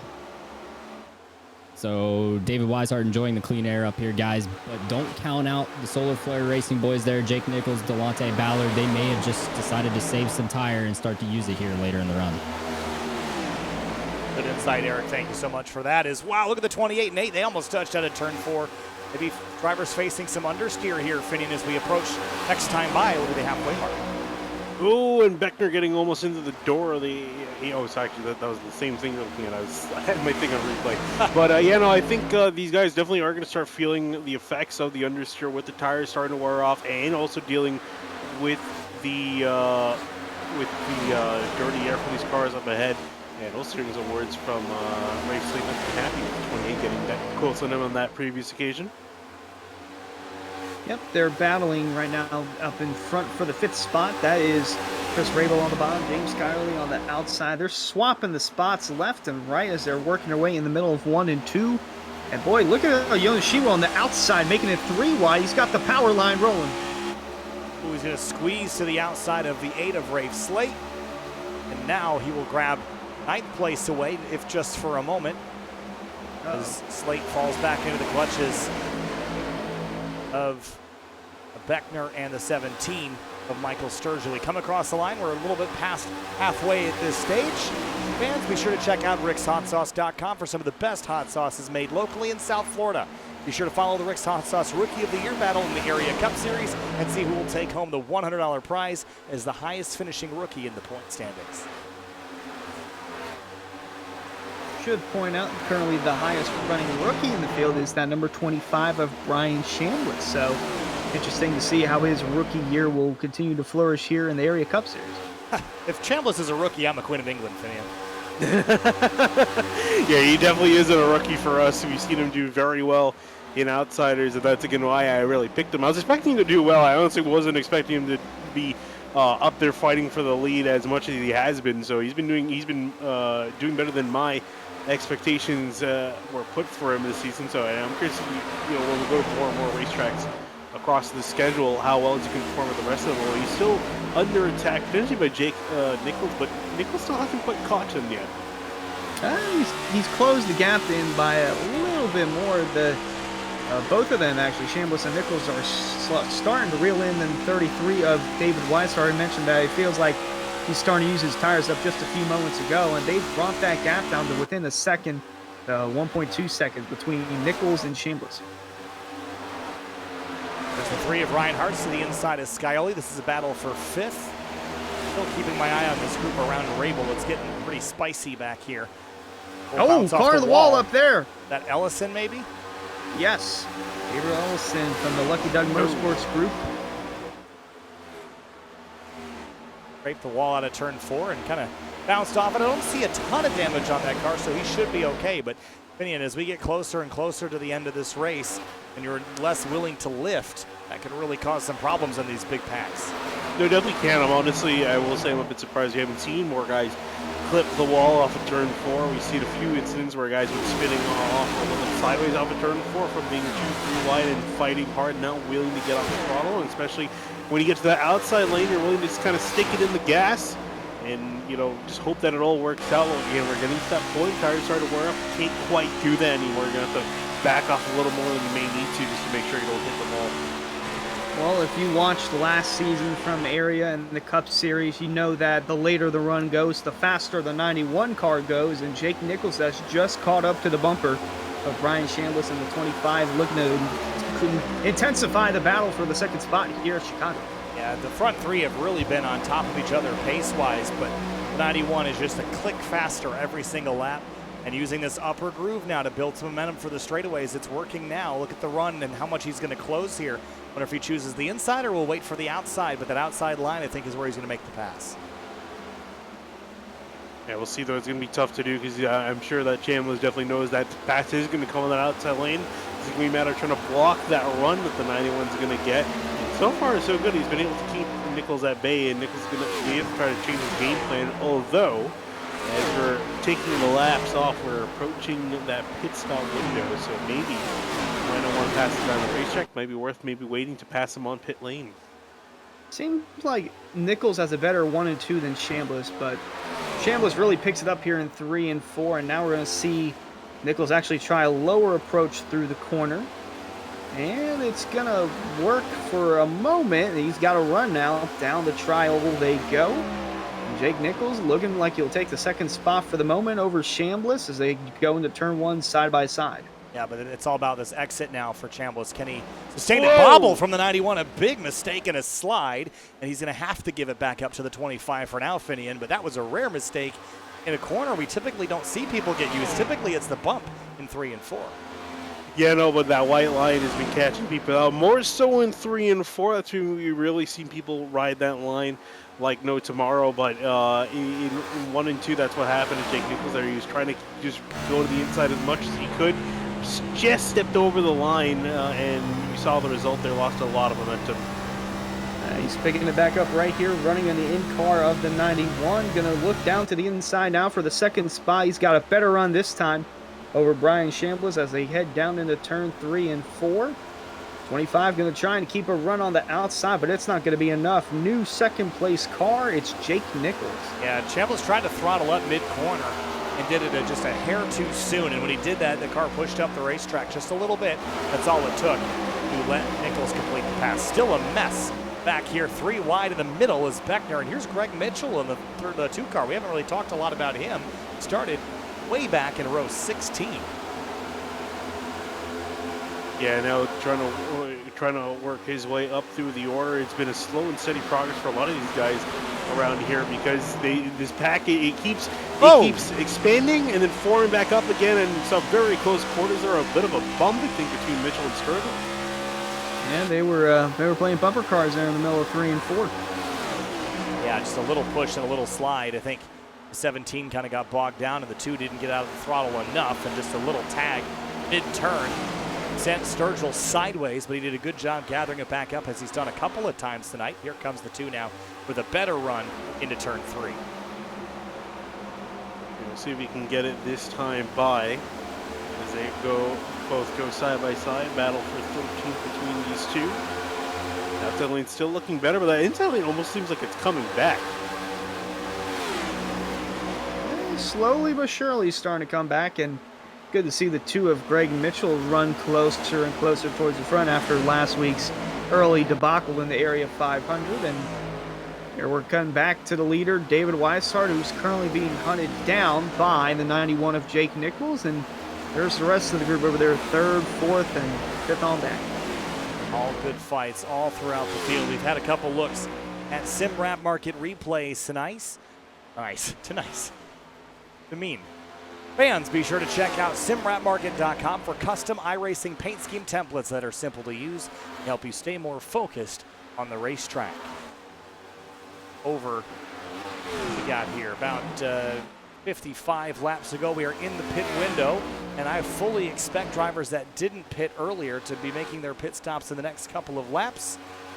But for now, the drivers that are kind of mid-fight, it's a little distracting, I think, to get out of this mix. Yeah, I think Eric has got more information for us about that pit window opening up. Eric? Hey guys, standing down here on pit road, just wanted to add what Kyle was saying there. I'm really impressed with the 1 car of Seth Noel, and actually, as I say that, here comes Bronson Stafford down pit road into his box. I'm going to watch this service here as he gets it done. He's 4 tires, fuel, and getting back out there. But I was just getting ready to say I'm impressed with Bronson Stafford and Seth Noel because they had maintained just 15 seconds off the lead. Despite having 20-lap older tires, the lap times between the guys that did not take tires under that 1 caution and the guys that everyone else that did have plateaued out. Everyone's running a 32.5 or thereabouts right now. So once the Stafford, Seth Noel, Andrew Player, expect them to come down pit road here, and Ryan Swan, expect them to come down pit road very soon to get service done.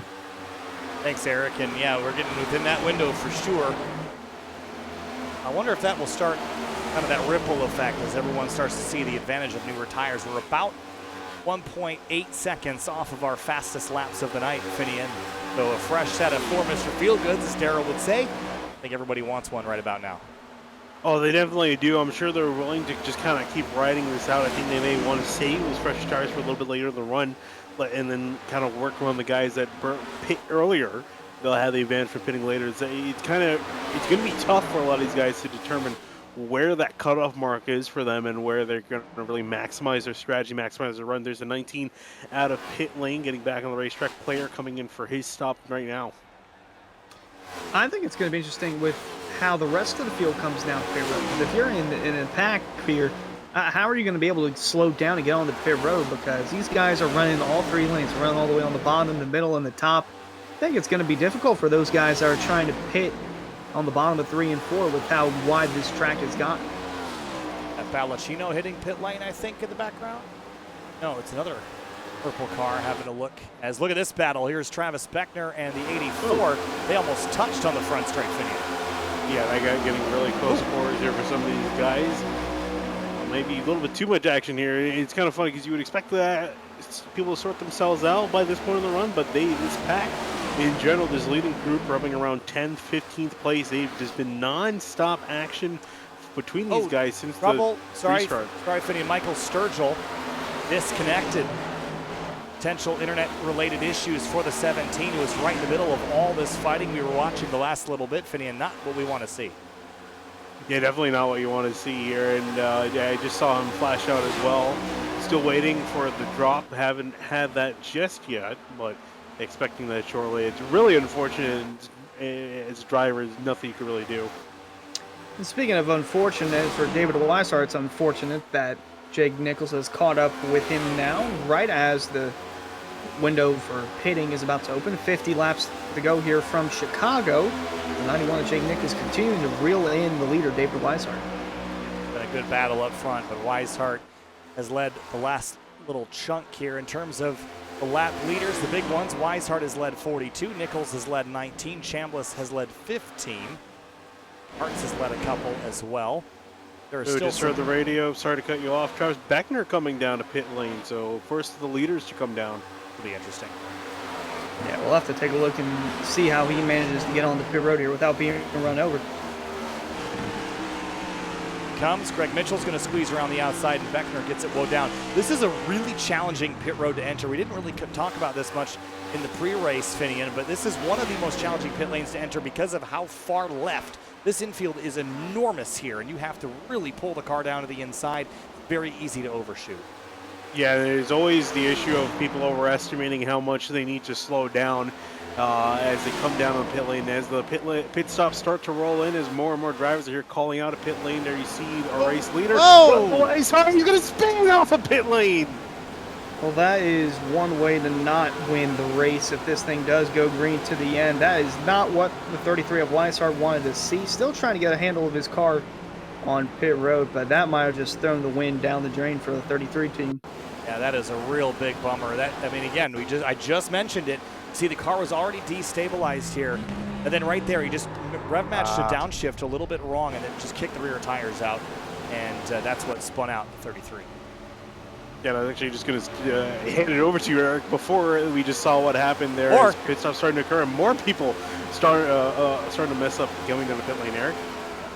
Yeah, so I just watched David Weishart spin coming on a pit road, guys, but this is the halfway point of all the guys that stopped under that one yellow. This is their halfway point to the end of the race to split these tire stints in half. So not surprised to see everybody down here. 4 tires full on fuel, except Tom Bourne.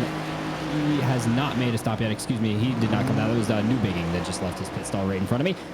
So Tom Bourne expected this time, and the rest of the field, only 10 drivers left on track that have not made their stops. And Chris Rabel in a little bit hot there into pit lane, but I thought he was going to get penalized. Doesn't look like he did, Finian. Might have gotten away with that, but he charged a little too hot on the pit road. Yeah, it looks like he did end up getting away with that. That's always one of those things, the driver, you realize you're coming in a little bit too hot, he's going to have to hope and pray that you get it slowed down enough that you don't get caught by the speeding police and have to make another trip back down pit lane or have to just sit in your box. Here's the 33 of David Weishart. I'm not sure if he's going to have a penalty for spinning out after crossing the pit line. So I don't think we'll get a penalty for that because he entered pit lane properly. And then I think because he entered correctly the first time, Finian, he should be okay. Yeah, I'm actually surprised because in the past it has been, even if you don't leave through the green cones, usually it would give you a penalty. It didn't end up giving a penalty, and there wasn't anything cleared for him by the admin. So yeah, you are correct in what you said. He never even actually got a penalty in the first place. But I mean, did pretty much get a penalty from the amount of time he lost by that incident.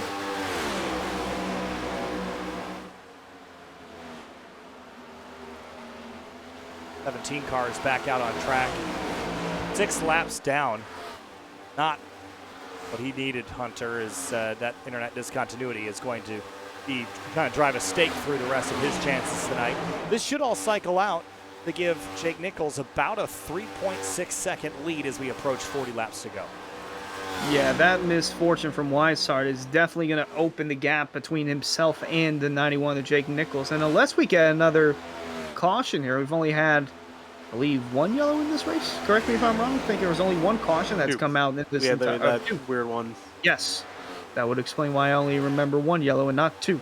But I would take another caution to spice things up and possibly give the rest of the field a chance at catching the 91 of Jake Nichols. And looking back on the previous history of mile and a halves from season 2. The average was 6 leaders, 7 lead changes, and 3 yellows for a lap count of 14 caution laps. So we've already got 2 yellows for 7 laps, and I'm not sure what we got for leaders and lead changes. I think we've had 6 leaders and 9 lead changes so far. Been a pretty competitive race in terms of who's been at the front. And the most laps led David Weishart in at 33. He will likely need a yellow to get another shot at leading this race. Here's the challenge, though, Finian, is that right now everyone is kind of spread back out. There is still a couple groups of cars spread around the racetrack, but not quite as racy as they were right after the restart. Yeah, no, I mean, you could maybe give that a little bit of time. That group that we've been seeing, that main leading group around from 5th place all the way back to 15th, they're all still kind of, they're still relatively packed up, not quite as much as we saw at the start of the run, but they're starting to get close back up together and battle for what should be 2nd place between Weishart and Chambliss once this all cycles out. Still waiting for Seidenfeld and Cogswell to make their final stop. Yeah, they're still going at it on the racetrack. At the moment, it's the battle for 4th. It's Chambliss on the bottom, Weishart on the outside. Weishart trying to make up all the ground that he can. And with him going side by side with the 25, it's just losing time to the eventual race leader after the top 2 pit, Jake Nichols. Hitting lap number 100 here as we come out of turn number 4. Seidenfeld leads the way. Battle for 4th place is still on as they drag race each other into turn 1 here. And Jolie at 185 plus miles an hour, and I think Chambliss should squeeze this out, but the 33 is going to ride the high line again to carry that momentum. In terms of the pit stops, Chambliss last pitted 5 laps ago, Weishart 8 laps ago, so there's a 3-lap difference in Finian. As we've seen, that can matter later in this race. It definitely can. I think Chambliss is trying to use that advantage as much as he can off the corner, but can't quite get there. That run, that high lane, it's still typically the better place to defend, and that's where Weishart's pretty much stuck at. It's just trying to ride that high lane, just kind of hope the 25 can't outpace him on the bottom lane, taking the shorter way around. They're both using up their stuff, though, trying to stay in front of each other, and Jake Nichols has just taken over as the race leader, so Seidenfeld and Cogswell will eventually have to come down pit road in the next handful of laps or so. And for the time being, a little bobble there from the 33 of Weishart, and there's Seidenfeld coming down pit road. Looks like he gets everything slowed down, potentially. Yeah, how close this might was. have overslid his pit box. Watch the 26, Cogswell right by him. Very, very close. He did make it to his box, and he will carry on and continue as we go back to that battle. Weishart will hang on for now. Yeah, I think what we're seeing here, I think really is Chambliss. I think he knows that he can't quite catch back up to Nichols, so might as well at least try to fight with Weishart. That's still going to be 2nd place, so I think that's where he's kind of at strategy-wise. And for Weishart, too, I think he's going to try to see if he can catch Nichols. That's a pretty deep hole to dig himself out of, although they have made up ground back to 2 seconds. 2.2 seconds now between Weishart and Nichols. Actually less than 2, right above 2 seconds now between he and leader Jake Nichols, as Eric Weiland's back with an update. Hey guys, last pit stop right here is coming from Cogswell. You're going to hear him leave in just a moment. This is the last of the 2 drivers that tried to save and hold out for a yellow, Chris Seidenfeld and Jonathan Cogswell. They unfortunately did not catch that lucky yellow, so now swallowing their pride, getting back out there, they'll have a lot of ground to make up here. Still Jake Nichols, your leader, ahead of Weishart, Chambliss, and Jake is in Solar Flare camp is very much looking forward to this battle behind him. Means he can drive a little bit easier out front. Yeah, it's getting a little tighter. Thanks, Eric, as we head down into turn 3. Chambliss and Weishart, they're fighting over this. You want to know why? Because they're catching Jake Nichols by about 1/10 to 2/10 a lap, Finian. Maybe that's a little surprising, but now Chambliss is going to lead the way. Yeah, and Chambliss finally able to get to the outside lane, gets the pass done on Weishart. So at the moment, seems like that's where things are going to run. We'll see if Weishart does have anything left he can catch back up to Chambliss. Get Chambliss with a slight tire advantage. But yeah, now both these guys technically catching Nichols. See if they can try to chase him back down and fight for the lead. It's going to be tough because you can imagine that 91 early in the race, he said he was chilling up in the lead while everyone was in behind him in the pack. I imagine he's probably chilling right now, just setting the pace. Yeah, I was going to say, it always seems to happen during the longer runs. That 91 car just somehow gets faster and faster, while it may seem like Chambliss and Weishart are closing in as we're overhead the 20 and the 29 battling on the racetrack for the 5th spot. The 91 just seems to get going whenever the time is right, but you got a good battle for 5th over here. Yeah, 5th place, Travis Beckner's got it. Rabel on the bottom wants it. Dom DeLeo is going to try to split the difference here between the 28.5 here in the middle if he can squeeze through this hole. Yeah, 22's been pretty aggressive. I've seen him in quite a few 3-wide spouts earlier on in the race. He's been willing to stick his nose where he needs to try to get the pass done. Gets past Beckner, is now looking to try to get past Rabel, but James Scioli also appearing in the mix, trying to take on both. Yeah, good battle here. Rabel in the 5th spot. DeLeo trying to take that 5th spot away, but the outside line is going to have a little momentum push from the 7 of Scioli running in 7th. Beckner still trying to take away that spot. Currently runs in the 8th spot, and DeLeo slides across the bumper of Rabel. Now Rabel going to look back down on the bottom as 4th place driver Ryan Hartz watches in his rear view. Slide job! Slide job! Down there in turn number 3 and 4. This was the track where the slide job originated. Yeah, sure. Well, at least the saying as we head down the back straightaway. It looks like Rabel's got it back from DeLeo for now. It's getting spicy back here, too, a little bit. This is for 20th place, Shane Abbey in the 12, the 84 on the bottom, the 5 of Garrett Grant involved in an accident early up on the top. Yeah, also want to mention with talking about Shane Abbey, the reason he's drifted back here, he got some damage earlier on before the green flag pit stops occurred. He took a decent lick to the right side wall, so he has been slowly trickling down the order. It seems like he's stabilized in and around 21st now. He's trying to make up some ground. I think got a little bit of that damage fits just a little bit, not a whole lot. Boy, he's got some squirrely business going on right in front of him. Simon Fine, Danny Ware. Looks like it's the 95 of Brandon Key as well. Shane Abbey, Ed Robertson, and Sturgill in the 27 just up the road. Fight is on new tires, too. He should make pretty quick work of this group. 0 might try to jump up and follow him as Danny Ware. Oh, there's a 9. It's going to make it tight. Or not. 45 will just drive right through it, Finney. Go ahead. Yeah, I know you can see this huge amount of speed difference with the fresher tires. Of course, 45 is a lap down. He's trying to race himself back onto the lead lap so you can start making up some more positions after waiting out so long. He almost gets cut off there by the 17 that makes his way on through. I also just wanted to mention Gosman Yonoshiwu because he's been having a fantastic night. Started all the way back in 34th. He's up 25 positions up into 9th place. So it's been a really solid climb forward. Yeah, and again, he was eliminated pretty early back at Daytona, so good run tonight is what he needs for the points picture. As we have a look at Dom DeLeo now under fire from James Scioli, who's going to drop to the bottom. Scioli has been effectively 7th or 8th place all night long. I'm sure he is just would love to get up into the top 5 and really battle for the top 5 spot. Get by DeLeo and one more to have that shot. Yeah, Scioli is racing side by side with the 22 off into turn 1. As you mentioned, he's been around there all night. He's only moved up one spot back from 8th to only up 1 to 7th. As the battle continues inside the top 10, looking back up front, Jake Nichols still hovering around 2 seconds between he and Brian Chambliss over there in the 25, running in the 2nd spot.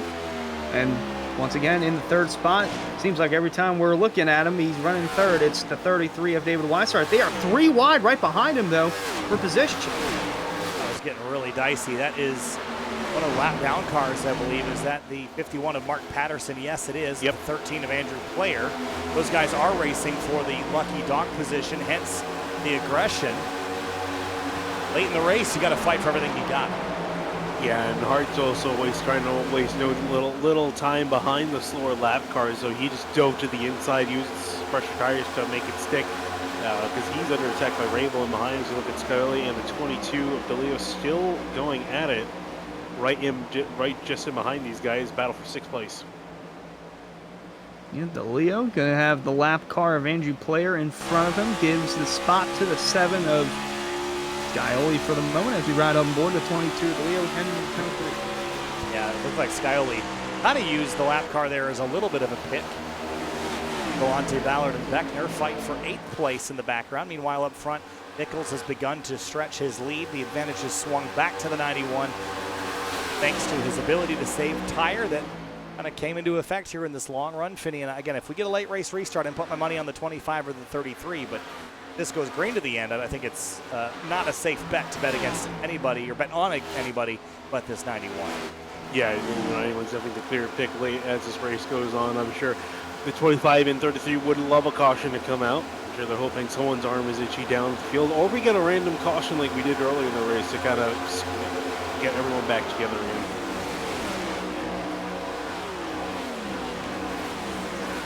Deeper in the field. Here's Garrett Grant and Brandon Key. Right down here in turn 1. This is one of those tracks, Hunter, that I've seen a couple of times. People just crash into turn 1 because they're coming off the bottom and they just end up hitting where the safer barrier starts to jut out. So that's a pretty common crash we usually see. We haven't seen that yet tonight, but this is one of those places that you just see people hit the wall. I just knocked on wood because you said that. Scared the heck out of me. Thanks for doing that.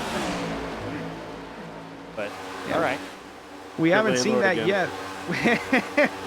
Yeah, we've exactly. seen them hit the wall coming out of turn 4 and coming out of turn 2. Haven't seen them right on that spot over there just to the right of the ticker. You'll see it right there, that red dot or red line right there. The beginning of the safer barrier throughout the turn. It's not all the way throughout the tri-oval or the front stretch here. We're right on board. Jake Nichols, current leader, with nearing 20 laps to go here tonight in Chicago. Now we're getting close to the end of this thing here, and the gap has expanded to 2.5 seconds. But for third place, David Weishart is getting run down, Finney. I was just about to point that out. I was curious about how Weishart was doing in his battle with Rabel, but it's not really a battle with Rabel, it's a battle with Weishart now, as he's really fallen off the pace. And I noticed that there's quite a bit of a gap between himself and Chambliss, but he's just not been doing well this second run in comparison to his other rivals. And now Hart's about to take advantage of that as he gets a really solid run off of turn 4. The 3 trying to take over the 33 as the third car on the track. Weishart's going to come up, and Hartz is going to get it set for the bottom or the middle portion of the track. They roll their way through 1 and 2. That's going to allow the 29 of Chris Rabel to close in as Hartz tries to complete the pass down the back. 3, I think, is going to have it done here in the middle of 3 and 4.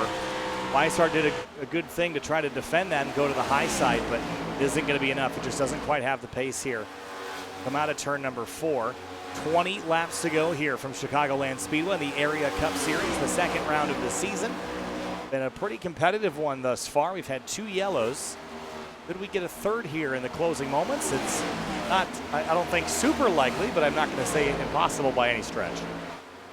I think it definitely is a good chance we could get one with the guys on older tires trying to stick it out there. They're just trying to hope that a caution or something comes out. So the speed difference there. Also, still got a few lap cars involved in some battles. Looking on through there, you see in 32nd Chris Heidenfein Dimension, the lap car not really off the pace, is on the going faster than everyone else because he came in so late for his pit stop. So he's still working his way up through the order, fighting along with the leaders. Yeah, it's not been a solid night for the 45 of Seidenfein. Just trying to make the most out of his night and seems to be caught up in the middle of this. And speaking of in the middle of this, Eric Weiland, what you got for us on pit road? Hey guys, so I got 2 unique stories for you here. Here's just some radio from Brian Chambliss in the 25 right here. I had a battle with Weishart pretty hard there. Don't think I'm going to be able to get to him. He's too good anyways, at least for saving tires. So Brian already was thinking about the battle to the end of the race and whether he could get to Jake Nichols before the end, but looks like the battle with David Weishart to take over second at the time just was a little too much for this 25. He's going to need the help of a yellow here in these last 20 laps if he wants any chance at it. Also, wanted to give you guys an update on the 16 car of Tom Bourne. So Tom is a Sky Motorsports driver, and he is having quite a rough night. It's not one to remember in the history books for the driver in 27th right now, but on Thursday in the Lodgebox Series Daytona race, his GPU and his computer died after he qualified. So he never actually got to run the race, so that really hurts his point situation over there. But his teammate Bronson Stafford helped him get hooked up. Ordered a computer. It literally came in this afternoon, just after 2 p.m., and he got it hooked up and got iRacing installed just in time. He doesn't even have Discord yet, so he's not even communicating with his Sky Motorsports teammates, but he was able to make the race tonight. So Tom Bourne, interesting story out here in the number 16. Certainly, and there's lots of these stories all the time. Technical gremlins to fight in the simulator at times, and you don't have tires going down, but you do have GPUs going down. Finney, you wouldn't know anything about that, would you? Nah, totally not. It's not like my GPU was acting up last week and I had to order a completely separate GPU just to get the thing to work. Oh boy. Well, Hunter, at least without you having the sim on your computer, at least you don't have to worry about any of that. But yeah. weight on the shoulders of the competitors can sometimes feel like a lot when you got to get all the stuff installed just in time to make a race that, you know, if you miss one race, you're going to be out of the hunt in the championship most likely. So you've really got to work hard, make sure you make every race and you're competitive in every race. Despite the 16 only being 27th, at least he's here and picking up points. Yeah, that is insane. I haven't heard of such a thing like that, especially getting a new computer from your teammate over there. That's pretty cool stuff, and just to see him out there, really solid stuff. And speaking of solid, here's the 71 of Douglas Newbigging, part of the Lucky Duck Motorsports. You saw Gabriel Ellison. Michael Sturgill was running inside the top 10 at one point throughout the night, but the 71 slowly starting to come to life as he's right behind the 2 of Greg Mitchell over there in the 13th spot. Closing in on Greg Mitchell in that 12th spot at the moment. Both of these drivers started towards the tail of the field and have now worked their way inside the top 15. The road, a little battle beginning to formulate here. Michael Curhan in the 24 was one of our front row starters. Hadn't really seen or heard much of him since those opening laps, Finian, but here he is battling Beckner for 8th. Yeah, it did seem like he blew, that he had gone through his tires really quickly and just kind of slowly fell on back. We didn't quite see much of him since he's been kind of shuffled out and he's still really caught in a tight battle here for the final spot in the top 10. And so he's trying to catch back up to Beckner, see if he can get back up to 8th, but still been a really solid run regardless of having a top 10 day. Yeah, right behind those two is the 77 of Jacob Bell running in the 14th spot. Haven't talked too much about Jake tonight. He's kept the car out of harm's way. He's about to put it into harm's way, trying to make it 3 wide. He's going to get close to the 2 of Greg Mitchell, but he's going to have a run off the corner. Oh, he scraped the wall just in front of Bell, so maybe he did put his car in harm's way. Yeah, just a little scrape there from the 2. Using up as much tire as he could to try to get that thing to rotate on exit. It did not go. Here comes Alex Weaver into the mix, and it's a 4-horse race for 12th place as we hit the last 11 laps of this race. Fans, be sure to check out areaiRacing.shop for merchandise to represent your favorite driver. Shop from our selection of t-shirts, sweatshirts, hoodies, stickers, and more. areaiRacing.shop. Look at this battle, and Jacob Bell picks up spot over the 2 finally as Alex Weaver now is in the hunt, and so is Danny Ware, another driver for him we haven't really talked about a lot tonight. It's just coming into the picture. No, I mean, some of these guys just appearing at the end here. See very close battles, very tight battles here as the laps start to wind out. Just about 10 laps to go. You got Eric up here in the booth again. Eric, you got an update for us? The tensions are starting to run high on the racetrack, boys. Even inside of 10 to go, here's radio from Fazikis Motorsports. All right, I don't know if I'm gonna be able to hold off Beckner, but I think I can hold off the other guys.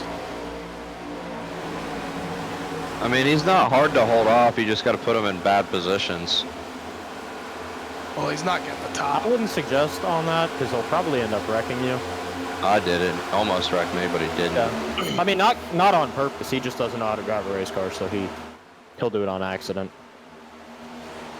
So the Fazikis Motorsports camp not happy with the 28. I got a quote from Cosman where he said that Travis Beckner is Leroy Jenkins out there on the racetrack right now trying to send it with just 10 laps to go. Wow, no love lost there.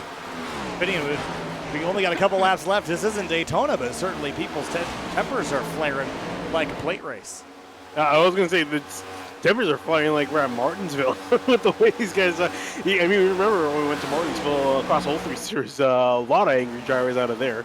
So can't wait till we head to another short track. I'm sure these guys are definitely going to hate each other by the time we get to that point. But yeah, Beckner, I mean, hey, if it's been working, it's been working. He hasn't got, whoa, as I say, they came wrecking loose off of turn 2.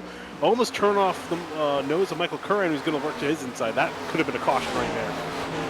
Well, if he can win the Area 500 and he doesn't know how to drive a car, then I don't know what that says to the rest of the field. What a burn. I think this race tonight has been like the antithesis of Valentine's Day. It's everyone just sending each other hate mail instead of chocolates and love letters. Look at this. Look how tight this is through 1 and 2. Travis Beckner not leaving a ton of room there for Curhan, but 24 trying to battle back and grab that position. 9 slow on the apron. Not sure what's up with him. Got some more damage. He was already a couple laps down. Yeah, he's kind of running high. Yeah, I think that might be. I was trying to see where he did get that damage. slow on the front stretch. Been like this for a little while. I don't know if he like underfueled the car and then realized he was running out of gas. I'm not sure what happened to the 9 of Bell, but he's gonna call it quits a few laps early before the end.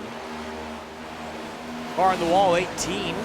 Ricky Springer, 3 and 400. He was definitely up against the fence, but he's 13 laps down and far out of the mix. Yeah, he's just trying to get whatever he can out of that 18 car and running around the top. That's that's about the Larson line level of the racetrack, but he's just trying to get the most out of what he can after being caught up in that early caution. So with 5 laps to go, Ryan Shambles would need to gain 5 seconds of time to catch Jake Nichols or get a caution flag, which is looking increasingly likely with how aggressive everybody's been the last little bit. Here's James Scioli now running down Weishart, 5th.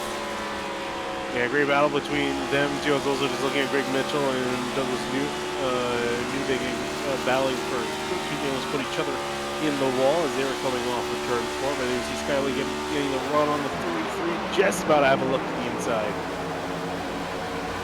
We got battle for 3rd, 4th, 5th, 6th, all in this picture right here. Currently, the podium spot belongs to Ryan Hartz with 3 laps to go. Will he continue to hold on? He's got Chris Rabel all over his bumper, trying to find a way around Ryan Hartz. Rabel trying to get one of the blue ovals up onto the podium here a little bit deeper into the top 5, but running out of opportunities to do so. Only about 3 miles left when we get back to the stripe.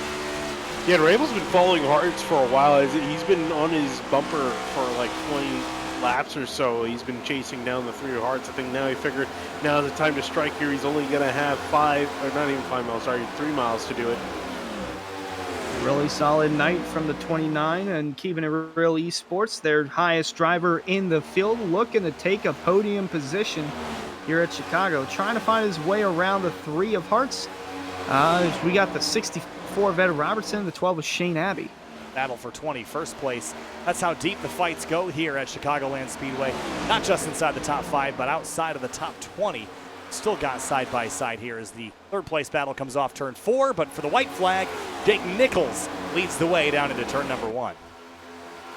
Yeah, it's been a fantastic day for the 91 car. He got out in front. We saw him get the lead. He said earlier in the race he was just chilling, and he's half a lap away from chilling to a checkered flag. Got to lead 60 of the 140 laps here tonight, almost half of the race, and picking up right where he left off. He won 3 out of the 4.5-mile races last season. He starts the first one of season 3 with a win. Jake Nichols gets the job done here at Chicago. Ryan Chambliss 2nd place. Ryan Hartz brings home 3rd over Rabel by a 1/10 of a second. Here's some battles to the line. Beckner, Curhan get their battle complete, and the rest of the field now streams across the start-finish line. 2 cautions en route to 140 complete laps. Jake Nichols picks up his first of what I can predict will be several wins on the 2022 season. Yeah, and I mean, I feel like we're gonna, if the 91 keeps running races like he did tonight, a lot of these guys are gonna have a tough time trying to get themselves near the front of the field because he's been out. He pretty much dominated this race after around the midway point. Jake Nichols will bring the car back to the front straightaway here. Crowds cheering for Solar Flare Racing's number 91 Toyota. And Burnout Celebration, the first of the fall season, pulls up alongside his teammate, the 41 of Tyler Nichols, and burns it down.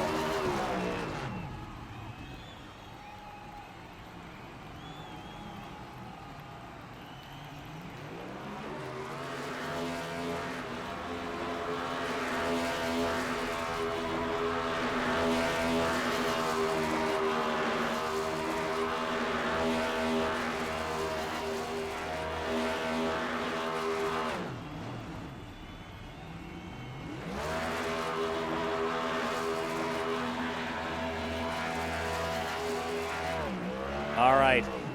Jake Nichols, your winner here from Chicagoland Speedway. Let's have a look here at your results. Top of the board, the 91, Brian Chambliss, Ryan Hartz, Rabel, and Scioli, the rest of the top 5 here, Finian. Strong run by all these drivers. Rabel, though, a great run. David Weishart led a bunch of laps, but didn't quite get it done. Yeah, I really couldn't. I'm sure he's going to walk out of here the most disappointed. He easily had a car that was in position to win, fighting with Jake Nichols, but made that mistake on the pit stops, and then whatever happened to him on the second run, too, it wasn't just a pit stop. After that green flag pit stop, he just fell through the order, couldn't quite stick up there. So he's going to probably be disappointed what could have been. Now the rest of the order, Delonte Ballard, 2021 car finishes in 10th. Travis Beckner, 1st and 8th, not a bad start to the season. Hunter looking down the rest of the list. Other drivers that had decent runs tonight, Greg Mitchell, 13th. Not quite as good as I'm sure he would have liked, but an improvement from last week at Daytona. Yeah, definitely a really solid run for them in really most of this entire group, because 11 through 15, they were pretty much battling all the way up to the checkered flag from very early on in the race. They were having a fantastic spout for position, and all came across through in one piece. Jacob Bell, I think he's going to be probably disappointed the most out of the guys just inside that top 20, because he was pretty much nowhere. Started in 10th, finished back in 16th. Other drivers that had disappointing nights, I think Seiden Feiden, Brandon Key, Brandon Zimmerman, all drivers that I think would like a better run at next week. And then here's some drivers that had real bad nights. Matthew Bell, Michael Sturgill. Sturgill was having such a good run, Finney, and it all fell apart late in the race. Yeah, we were missing some more guys on the list. Alan Bellacino finished all the way down in 38th. That was Hunter's pick to win this race. And I think he definitely had a solid case for that up until that first wreck happened and the 70 was involved. And also Bryce Sinizak, too, finishing all the way dead last in 42nd. Yeah, Wayne Culberson as well. Let's have a look, or a chat with, I should say, our 3 top runners. Ryan Hartz, 3rd place in the number 3. Ryan, congratulations. A strong run tonight, top 5. Battling there with Chris Rabel there at the end. You're able to hang on. Take us through it. Yeah, man. Wow, I can't believe I got a top 3 out of that. Overall, it was a really, really fun race. I never ran Next Gens on this track before, and I was excited about it. I didn't really get a lot of practice in, so I was kind of nervous about it. But yeah, started on pole. I was surprised about that. And I was just trying to save most of the race, especially the first half. But I just kept getting freight trained, so I had to go hard. And I didn't think I was saving that much, but I think I had one of the best sets of tires in the long run tonight. And I was catching Brian at the end there, but what a battle with Chris. I mean, I was around him all night. My arms hurt, my hands hurt, my legs cramping right now. Maybe the off season took a toll on me apparently. But yeah, I can see in that broadcast right now, he's breathing down my neck. So yeah, it was a fun race. I can't believe that I was able to pull off the top 3. Ryan, congratulations. A really strong run tonight. We go road racing next week at Sonoma. Your thoughts on the old Sonoma Cup course? You think you could do well there too? Thanks for reminding me, Kyle. I'm not really a road course ringer, but hey, I don't want to say that, to be honest, because I did really good in the truck race at the Roval last season. I think it was the second to last race, but I don't know. Well, I like Sonoma. Sonoma's pretty fun, so we'll see how that goes. And just want to thank everybody at JBR for all their hard work. Jordan wasn't here tonight, but we all had good communication. Me, Jacob, and Ed. So I want to thank those guys. Thank you guys for doing the broadcast, and thanks for Rick's Hot Sauce for coming on board as always. All right, Ryan. Hey, congratulations. We'll see you at Sonoma next week. Good luck. Thanks, guys. Moving on now to Brian Chambliss. We've seen before here, he's a rookie this season, which we had a little bit of a giggle about, Brian, but certainly not a rookie-level performance tonight. A second-place run after starting in 9th, led laps this evening. What'd you need to run down that 91? I don't know, grip hacks or something. I don't know. Jake's so good there. But man, oh man, is it fun in area, just to have a great run. It's first night here. Man, I'm super excited to be able to lead some laps, have a good showing, and it's been a rough time on the sim lately. So just get in this series and have a good run against this quality of drivers in here was it was mind blowing, and I'm super thankful for how this night ended. Could have been one spot better, but Jake's Jake, so he's the guy we're chasing. All right, well, hey, tonight, a strong start. Sonoma next week. How do you feel about that one? Not good at all. I did not know that's where we were going, so do not expect me anywhere near the performance tonight. So, but anyways, hopefully it'll be good. All right, well, hey, a strong start your season here in area. Brian, congratulations, and we'll see you at Sonoma, then Iowa, then Gateway the next couple rounds on the calendar. See you there.